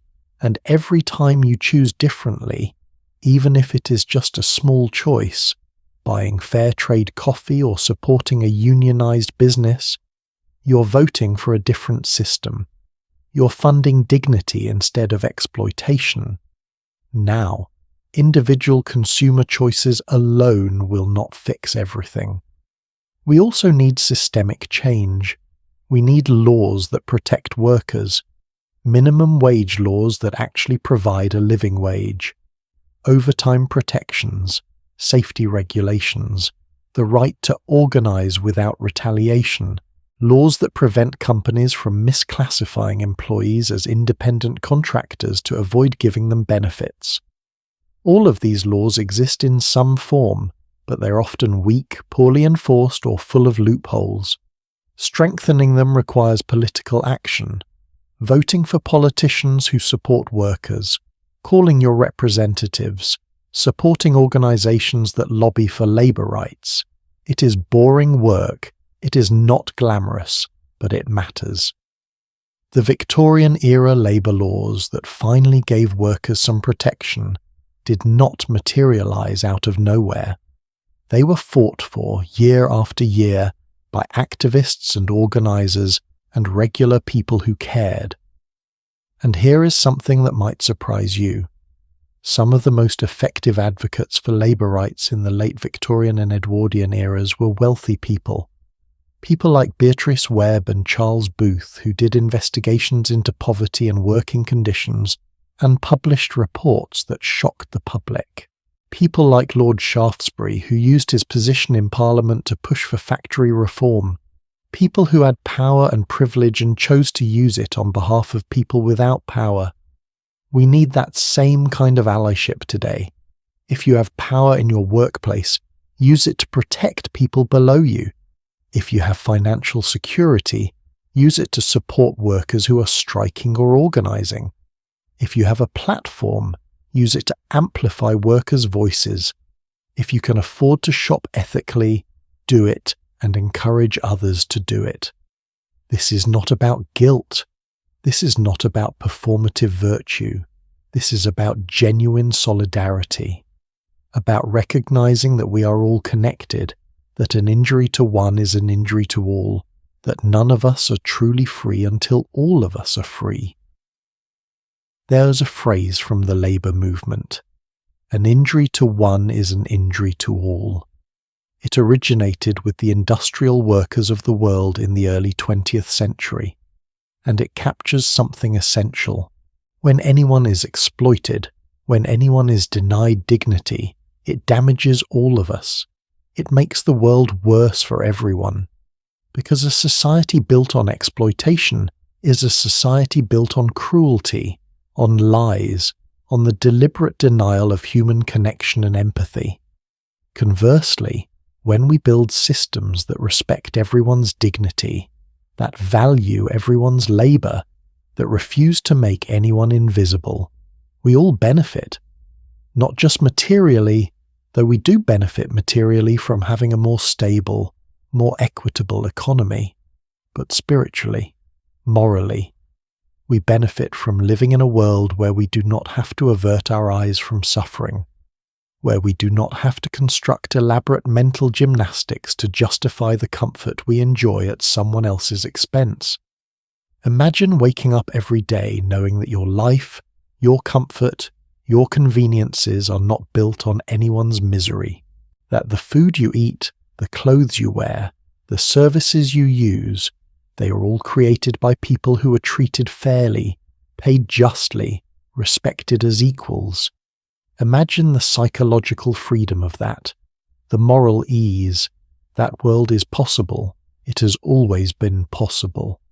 The Victorian servants knew it was possible, even when they were trapped in the worst exploitation. They dreamed of it, fought for it, died hoping for it, and they won partial victories, significant victories. The servant system collapsed. Labour laws were passed. Working conditions improved, at least in some places for some people. But the work is not finished. The dream is not fully realized. We still have green baize doors, just in different forms. We still have hierarchies that deny dignity to millions of people. We still have systems designed to keep suffering invisible, so we do not have to confront it. Finishing that work is on us. On you and me and everyone listening to this. Not because we are responsible for creating these systems, most of us are not, but because we are responsible for what we do now that we know they exist. Ignorance is no longer an option. We know. We have spent hours together tracing the history, understanding the connections, seeing how the past echoes in the present. So the question is not whether change is possible. The question is whether we care enough to make it happen, whether we are willing to be inconvenienced, to sacrifice some comfort, to use whatever power we have, however small, to push for a more just world. And we need to start thinking seriously about what comes next, about the practical steps we can take, you and I, starting now. About how we take everything we have learned and turn it into action, about how we honour the memory of those Victorian servants not just by remembering them, but by finishing the fight they started. That is where we are going, to the end, to the call to action, to the question of what you're going to do with all of this. Stay with me, we're almost there. You know what strikes me most about the Victorian servants after spending all this time with their stories? It is not the suffering, though there was so much suffering. It is not the injustice, though the injustice was profound. It is their resilience, their refusal to let the system completely break them. The way they held on to their humanity, even when everything was designed to strip it away. These small acts of kindness they showed each other, the dreams they kept alive even when achieving them seemed impossible, the dignity they maintained in the face of constant degradation. And I think there are lessons in that resilience, lessons we desperately need right now. Because if we are honest, the challenge we face, dismantling systems of exploitation that have existed for centuries, that benefit from enormous amounts of power and money and inertia, it can feel overwhelming, paralyzing, like what can one person possibly do against all of that? But that is exactly what every Victorian servant must have felt. What can one scullery maid do against the entire British Empire? What can one butler do against centuries of tradition and hierarchy? What can one ayah do against the whole colonial system? The answer is, alone, not much, but together. Together they brought down an empire. Let me tell you about something that happened in 1888. It is called the Match Girls' Strike, and it is one of those moments in history that proves what ordinary people can accomplish when they decide enough is enough. There was a factory in East London called Bryant and May. They made matches, those little wooden sticks you use to light fires. The factory employed about 1,400 workers, mostly girls and young women. The youngest were 13 years old. They worked 14-hour days in terrible conditions. The pay was appalling, less than 5 shillings a week for the youngest girls.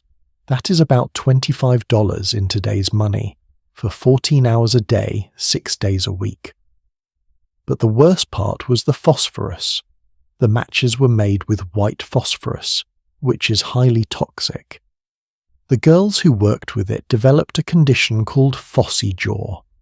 The phosphorus would seep into their jawbones through small cuts in their mouths.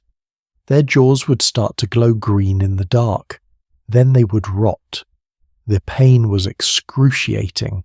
The only treatment was to surgically remove the jaw. Many girls died from the infection.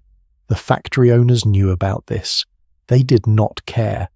They made huge profits. The company was paying out over 20% dividends to shareholders, while girls as young as 13 were literally having their faces rot off. In 1888, a journalist named Annie Besant visited the factory and interviewed some of the workers. She published an article exposing the conditions. The company responded by trying to force the workers to sign a statement saying they were treated well. The workers refused. The company fired the workers who refused, and that is when something remarkable happened. 1,400 women and girls walked out. They went on strike. Now understand what a radical act this was. These were not skilled workers with savings or other options. These were desperately poor women and children. Many of them were the sole income for their families. Walking out meant they might starve, but they did it anyway. They marched through London, they gave speeches, they told their stories to anyone who would listen, and here is the key thing: they were supported. The public was outraged when they learned about the conditions. Other workers donated money to support the strike. Newspapers covered it extensively. Even members of Parliament got involved. After 2 weeks, the company capitulated. They agreed to better pay, better conditions, an end to unfair fines, and most importantly a phase-out of white phosphorus in favour of safer alternatives. 1,400 powerless girls defeated one of the largest companies in Britain because they stood together, because they made their suffering visible, because they refused to accept that this was just how things had to be. The Matchgirls strike inspired workers across Britain. It showed that even the most vulnerable, most exploited people could win if they organised. It was one of the catalysts for the new unionism movement that brought labour organising to unskilled workers, including many domestic servants. That is the power of collective action. That is what happens when people stop accepting their exploitation and start fighting back together. And that is what we need now. But here is something important I want you to understand. Those Matchgirls did not wait until they had perfect strategy or perfect conditions or perfect leadership. They did not wait until they were sure they would win. They just started. They walked out, they marched, they spoke, and then other people joined them. Support built as they went. They created the movement through action, not through endless planning and preparation. This is crucial. Because one of the ways systems of exploitation maintain themselves is by making change seem impossible, by making you think you need to have everything figured out before you start, by making you feel powerless and alone. But you are not powerless, you are not alone, and you do not need to have all the answers before you take the first step. Let me give you some very concrete, very practical things you can do, starting today. Not someday when you are more prepared or have more resources or feel more confident. Today. First, learn. You have taken the first step by watching this video, by learning this history, but keep learning. Read books by and about workers and their struggles. Follow journalists and activists who cover labour issues. Understand the connections between the past and the present. Because you cannot fight a system you do not understand. Second, see. Practice seeing the people whose labour benefits you. The person who cleans your office or school. The person who delivers your packages. The person who serves your food. Learn their names if you can. Acknowledge them as human beings. Tip generously when you can afford to. Leave positive reviews that mention workers by name. These seem like small things, and they are, but they are the opposite of invisibility. They are acts of recognition, and recognition is where dignity begins. Third, speak. When you see exploitation, say something. If your company treats workers poorly, speak up. If a business you frequent has obviously exploited workers, tell them you will not be coming back and why. If your friends or family say things that dehumanize workers, challenge them gently. You do not have to be confrontational, just plant seeds. Have you thought about what it must be like to work that job? Did you know that worker cooperatives are actually very successful? Small interventions can shift perspectives over time. Fourth, support. When workers strike, support them. Share their stories on social media. Donate to strike funds if you can. Do not cross picket lines. When workers are trying to unionize, encourage them. When businesses treat workers well, support those businesses even if they are more expensive. Vote with your wallet whenever possible. Fifth, organize. If you are a worker yourself, talk to your co-workers about your conditions. Are you all struggling with the same issues? Could you collectively ask for changes? You do not have to start a union, though if you can, that is great. But you can start conversations. You can build solidarity. You can create informal networks of support and information sharing just like those Victorian servants did in the 1880s. Sixth, vote. I know, politics feels broken and frustrating and like your vote does not matter, but labour protections come from laws and laws come from politics. Vote for candidates who support workers' rights. Contact your representatives about labour issues. Support organisations that lobby for better labour laws. Democracy is imperfect, but it is a tool we have, and we should use it. 7th, imagine.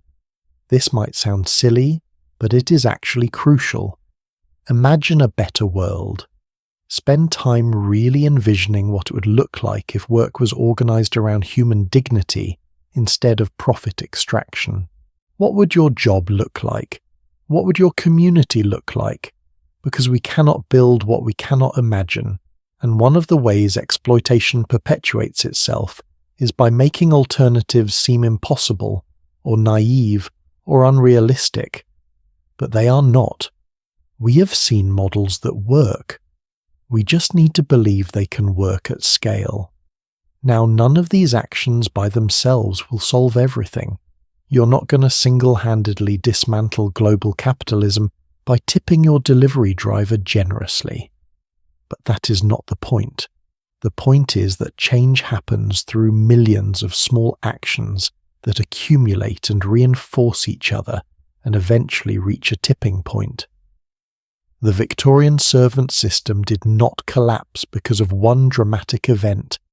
It collapsed because of thousands of small refusals and resistances and acts of solidarity that added up over decades until the system became unsustainable.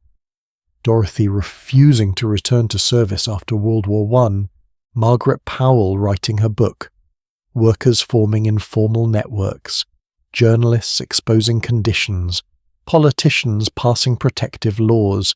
Each individual action was small. Together they were revolutionary. And here is something else that gives me hope. We're living through a moment right now as I'm talking to you, when workers are organising at levels we've not seen in decades. There is a resurgence of labour activism. Young people especially are rejecting the idea that they should be grateful for exploitative jobs. They are demanding better. They are organising. They are striking. They are quitting en masse in what some people are calling the Great Resignation. This is not happening because of any one leader or organisation. It is happening because conditions have become intolerable for millions of people, and they are collectively deciding to stop tolerating it. Just like those match girls in 1888. Just like those Victorian servants who finally said no more after World War I. We are in a moment of possibility, a moment when the old systems are cracking and new ones might emerge. But possibility is not the same as inevitability. These moments can go either way. They can lead to genuine transformation, or they can lead to backlash and retrenchment. Which way it goes depends on what we do, on whether we seize this moment and push for change, or whether we let it slip away. And I want to be very clear about something. This is not about perfection. You do not have to be a perfect ethical consumer, or a perfect activist, or a perfect ally. You're going to make compromises. You're going to benefit from exploitative systems, even as you try to change them. You're going to feel hypocritical sometimes. That is okay. That is human. The system is so pervasive that you cannot completely opt out of it, but you can push against it. You can do what you can with what you have where you are. The Victorian servants were not perfect either. Some of them exploited those below them in the hierarchy. Some of them were complicit in colonialism and racism. Some of them internalized the very hierarchies that oppressed them, but they still fought for better. They still resisted in the ways they could, and their imperfect, messy, complicated resistance still mattered. It still changed the world. Your imperfect, messy, complicated resistance matters too. Every small act of solidarity matters. Every time you choose dignity over convenience, it matters. Every time you see someone who is meant to be invisible and acknowledge their humanity, it matters. Because here is the ultimate lesson from the Victorian servants. Systems of exploitation are not natural. They are not inevitable. They are not even particularly stable. They require constant maintenance, constant reinforcement, constant violence and degradation to keep them functioning, and the moment enough people stop cooperating with them, they start to fall apart. The green baize door only works if everyone agrees to respect it. The moment servants started walking through it without permission, started demanding to be seen and heard and treated as equals, the whole system began to crumble, and it can crumble again. It is crumbling right now in places. We just need to keep pushing.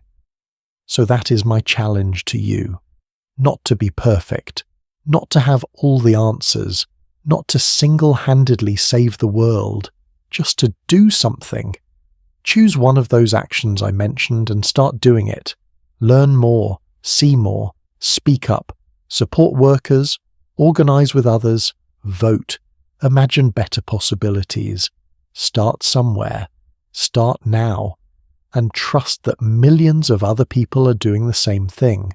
Trust that your small actions are connecting with their small actions in ways you cannot see or measure, but that are real and powerful and transformative. Trust that change is possible because it has happened before and it can happen again. The Victorian servants left as a gift.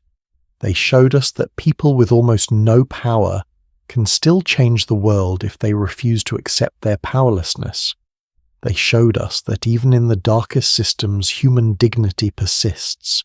They showed us how to resist, how to survive, how to keep hoping even when hope seems foolish. We owe them. We owe them the world they dreamed of and never got to see. A world without green baize doors, a world where everyone's labour is valued and everyone's dignity is respected. A world where nobody has to be invisible, and the only way to pay that debt is to finish what they started. So here we are. At the end of our journey through their lives and their struggles and their ultimate victory over a system that tried to erase them. But it is not really the end, is it? Because their story is our story. Their fight is our fight. And the question now is, what are we going to do about it? How are we going to honour them? How are we going to finish this? Let us bring it home. One more time, together. Let us close this story by opening the door to what comes next. There is a photograph I want you to imagine with me. It does not exist as far as I know, but I wish it did. It would be from around 1920. A group of former servants, maybe 20 or 30 of them, standing together in a park somewhere in London. They are dressed in their own clothes now, not uniforms. Some are smiling, some are serious. But they're all looking directly at the camera, looking directly at you, refusing to be invisible anymore. These would be women who had escaped service after the First World War. Women who had tasted freedom and refused to go back. Women who are now factory workers, shop girls, office clerks, maybe even business owners or activists. Women who had been told their entire lives that they were born to serve, that they were lesser, that they should be grateful for whatever scraps they were given, and they had said no. They had walked away. They had built new lives, and I imagine in this photograph that does not exist there would be one older woman, maybe in her 60s or 70s, someone who had spent her entire working life in service, who never got to escape, who scrubbed floors until her hands were destroyed and her back was bent, who died poor despite a lifetime of labour, but who is standing there with the younger women, a link in the chain, because her suffering, her survival, her small acts of resistance, they made it possible for the next generation to demand more, to expect more, to be more. That is how change happens, not all at once, not for everyone at the same time, but generation by generation, each one building on the struggles of the one before, each one pushing a little further, each one refusing to accept what the previous generation had to endure. We are standing in that chain right now. The Victorian servants are behind us, their struggles and their victories supporting us. And ahead of us are the people who will benefit from what we do now. The choices we make, the stands we take, the systems we build or dismantle, they will determine what kind of world those future generations inherit. So let me bring us full circle, back to where we started, back to that scullery maid named Mary, waking up at 5 a.m. in a freezing attic room, about to begin another day of backbreaking labour for wages that will never be enough. We know her story now. We understand the system that trapped her. We see how that system evolved and persists in new forms, and we know that she resisted in whatever small ways she could, that she held on to her humanity even when everything was designed to strip it away. But here is what I want you to understand. Mary is not just a historical figure. Mary is the woman who cleaned the hotel room you stayed in last month. Mary is the man who picked the tomatoes in your salad. Mary is the delivery driver who brought your package. Mary is the nanny caring for someone's children right now in a house not far from yours. Mary is the factory worker in Bangladesh who made your shirt. Mary is all around us, still invisible, still exploited, still waiting for us to see her. And here is the question that has been building throughout this entire journey. Now that you see her, what are you going to do? I am not going to tell you what to do. I am not going to give you a list of demands or make you feel guilty for living in a system you did not create. But I am going to ask you to carry something with you, a responsibility, the responsibility of knowing. You cannot unknow what you have learned here. You cannot unsee the connections between past and present. You cannot pretend anymore that exploitation is just an unfortunate side effect of progress, or efficiency, or the natural order of things. You know now that it is a choice that is made over and over again by people who benefit from it, and you know that it can be a different choice, so carry that knowledge. Let it inform how you move through the world. Let it shape your decisions, even the small ones. Let it make you a little more aware, a little more compassionate, a little more willing to stand up when you see injustice. Let it connect you to those millions of people, past and present, who have fought for dignity and are still fighting. And when you feel overwhelmed, because you will feel overwhelmed sometimes by the scale of the problem, by your own powerlessness, remember the match girls. Remember 1,400 poor women and children who took on one of the largest companies in Britain and won. Remember that they did not have resources or power or perfect strategy. They just had each other and a refusal to accept the unacceptable, and it was enough. You are part of something larger than yourself. The struggle for human dignity is the oldest and most important struggle in human history. It is not over. It will probably never be completely over, but every generation gets to choose whether to advance it or abandon it, whether to build on the victories of the past or let them crumble, whether to leave the world better or worse than we found it. The Victorian servants made their choice. They fought with everything they had. They survived when survival was an act of resistance. They walked away when walking away meant risking everything. They told their stories when they were supposed to stay silent. They insisted on their humanity when the entire system told them they were something less. And because of them, because of their courage and resilience and refusal to disappear, the world changed. Not completely, not perfectly, but it changed. Millions of people escaped lives of servitude. Labour laws were passed, unions were formed. The idea that workers have rights and dignity became, if not universal, at least accepted as legitimate by many people. The Green Bay's door was opened, and it can never be fully closed again. That is their legacy. That is what they gave us. And now it is our turn. Our turn to see the doors that still exist. Our turn to open them.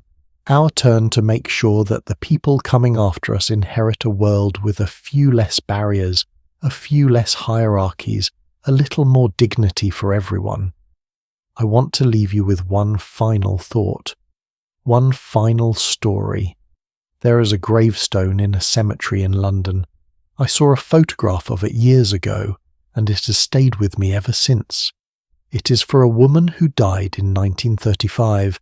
She had been a domestic servant her entire working life, 50 years of service to various families, and someone, probably one of the families she worked for, paid for a modest gravestone. It just has her name, her dates, and one line: "She was faithful." When I first saw that, I thought it was kind of sad. Her whole life reduced to that one virtue: faithfulness, loyalty to her employers, as if that was the most important thing about her, as if her value was measured by how well she served others. But then I thought about it more, and I realized we don't know what faithfulness meant to her. Maybe it was not just about being faithful to her employers. Maybe she was faithful to herself, faithful to her dignity, faithful to her humanity, faithful to the people she loved, faithful to the dream that someday, somehow, things would be better. We do not get to ask her. Her voice is lost. But we get to honor her by being faithful too. Faithful to the struggle she was part of. Faithful to the vision of a world where nobody has to spend their life in servitude. Faithful to each other, to the collective project of building a more just world. So be faithful to your values, to the people around you, to the workers whose labor makes your life possible, to the memory of all those who came before and fought for dignity, to the possibility of a better future. And remember, you're not alone in this. Across the world right now, millions of people are having similar realizations, making similar commitments, taking similar stands. You are part of a movement that stretches back through history and forward into the future. A movement of ordinary people doing extraordinary things just by refusing to accept injustice, just by insisting that everyone deserves dignity, just by opening doors that were supposed to stay closed. The Victorian servants started this work. They did their part. Now we do ours, and someday someone will tell our story. Someone will look back at this moment and ask, what did they do? Did they see the exploitation around them and look away? Or did they see it and do something? Did they choose comfort or courage? Did they maintain the green baize door or tear it down? I hope we choose well. I think we will, because we are human, and humans, at our best, are capable of extraordinary compassion and solidarity and courage. We are capable of seeing each other truly and treating each other justly, and building systems that honour everyone's dignity. That is the story of the Victorian servants. That is the story of every worker who has ever fought for better. And that is the story we are living right now, whether we realise it or not. The story is still being written, and you are one of the authors. So write well, write with courage, write with compassion, and write with the knowledge that what you do matters. Your choices matter. Your solidarity matters. Your refusal to be complicit in exploitation matters. You matter. Thank you for taking this journey with me. Thank you for caring enough to spend these hours listening to stories about people who are supposed to be forgotten. Thank you for being willing to see what you might have preferred not to see. Thank you for being here. I hope you carry these stories with you. I hope they change how you see the world. I hope they inspire you to act in whatever way feels right for you. And I hope you share them. Tell other people about the Victorian servants. Tell other people about Hannah Culwick and Margaret Powell and Frederick Gorst and all the unnamed millions who lived and died in the shadows. Make them visible. Make their struggles visible. Make the connections between past and present visible. Because that is how we honour them. That is how we finish what they started. by refusing to let anyone be invisible, by insisting that everyone's story matters, by building a world where green baize doors are artifacts in museums, relics of a cruel past we have finally moved beyond. We are not there yet, but we are closer than we were, and every day we can choose to get a little closer still. So go now. Go back to your life with new eyes. See the Marys all around you. See the systems that exploit them, and do something. Start small if you need to. Start today. Start by just seeing, and then keep going. Keep learning. Keep acting. Keep pushing for better. The story continues, and you are part of it. Make it a good one. I will be here, telling more stories, exploring more history, finding more connections between past and present. Because these stories matter. They have always mattered. And they will keep mattering as long as there are people who care enough to listen and learn and act. Until next time, take care of yourselves, take care of each other, and remember, you are more powerful than you think. You are more connected than you realize, and you are capable of more than you imagine. The Victorian servants proved that. Ordinary people with almost nothing change the world. So can you. Thank you for being here. Thank you for listening, and thank you for whatever you choose to do next. I will see you in the next story. Until then, keep the lights soft, keep your hearts open, and keep pushing for a world where everyone gets to live with dignity. Good night.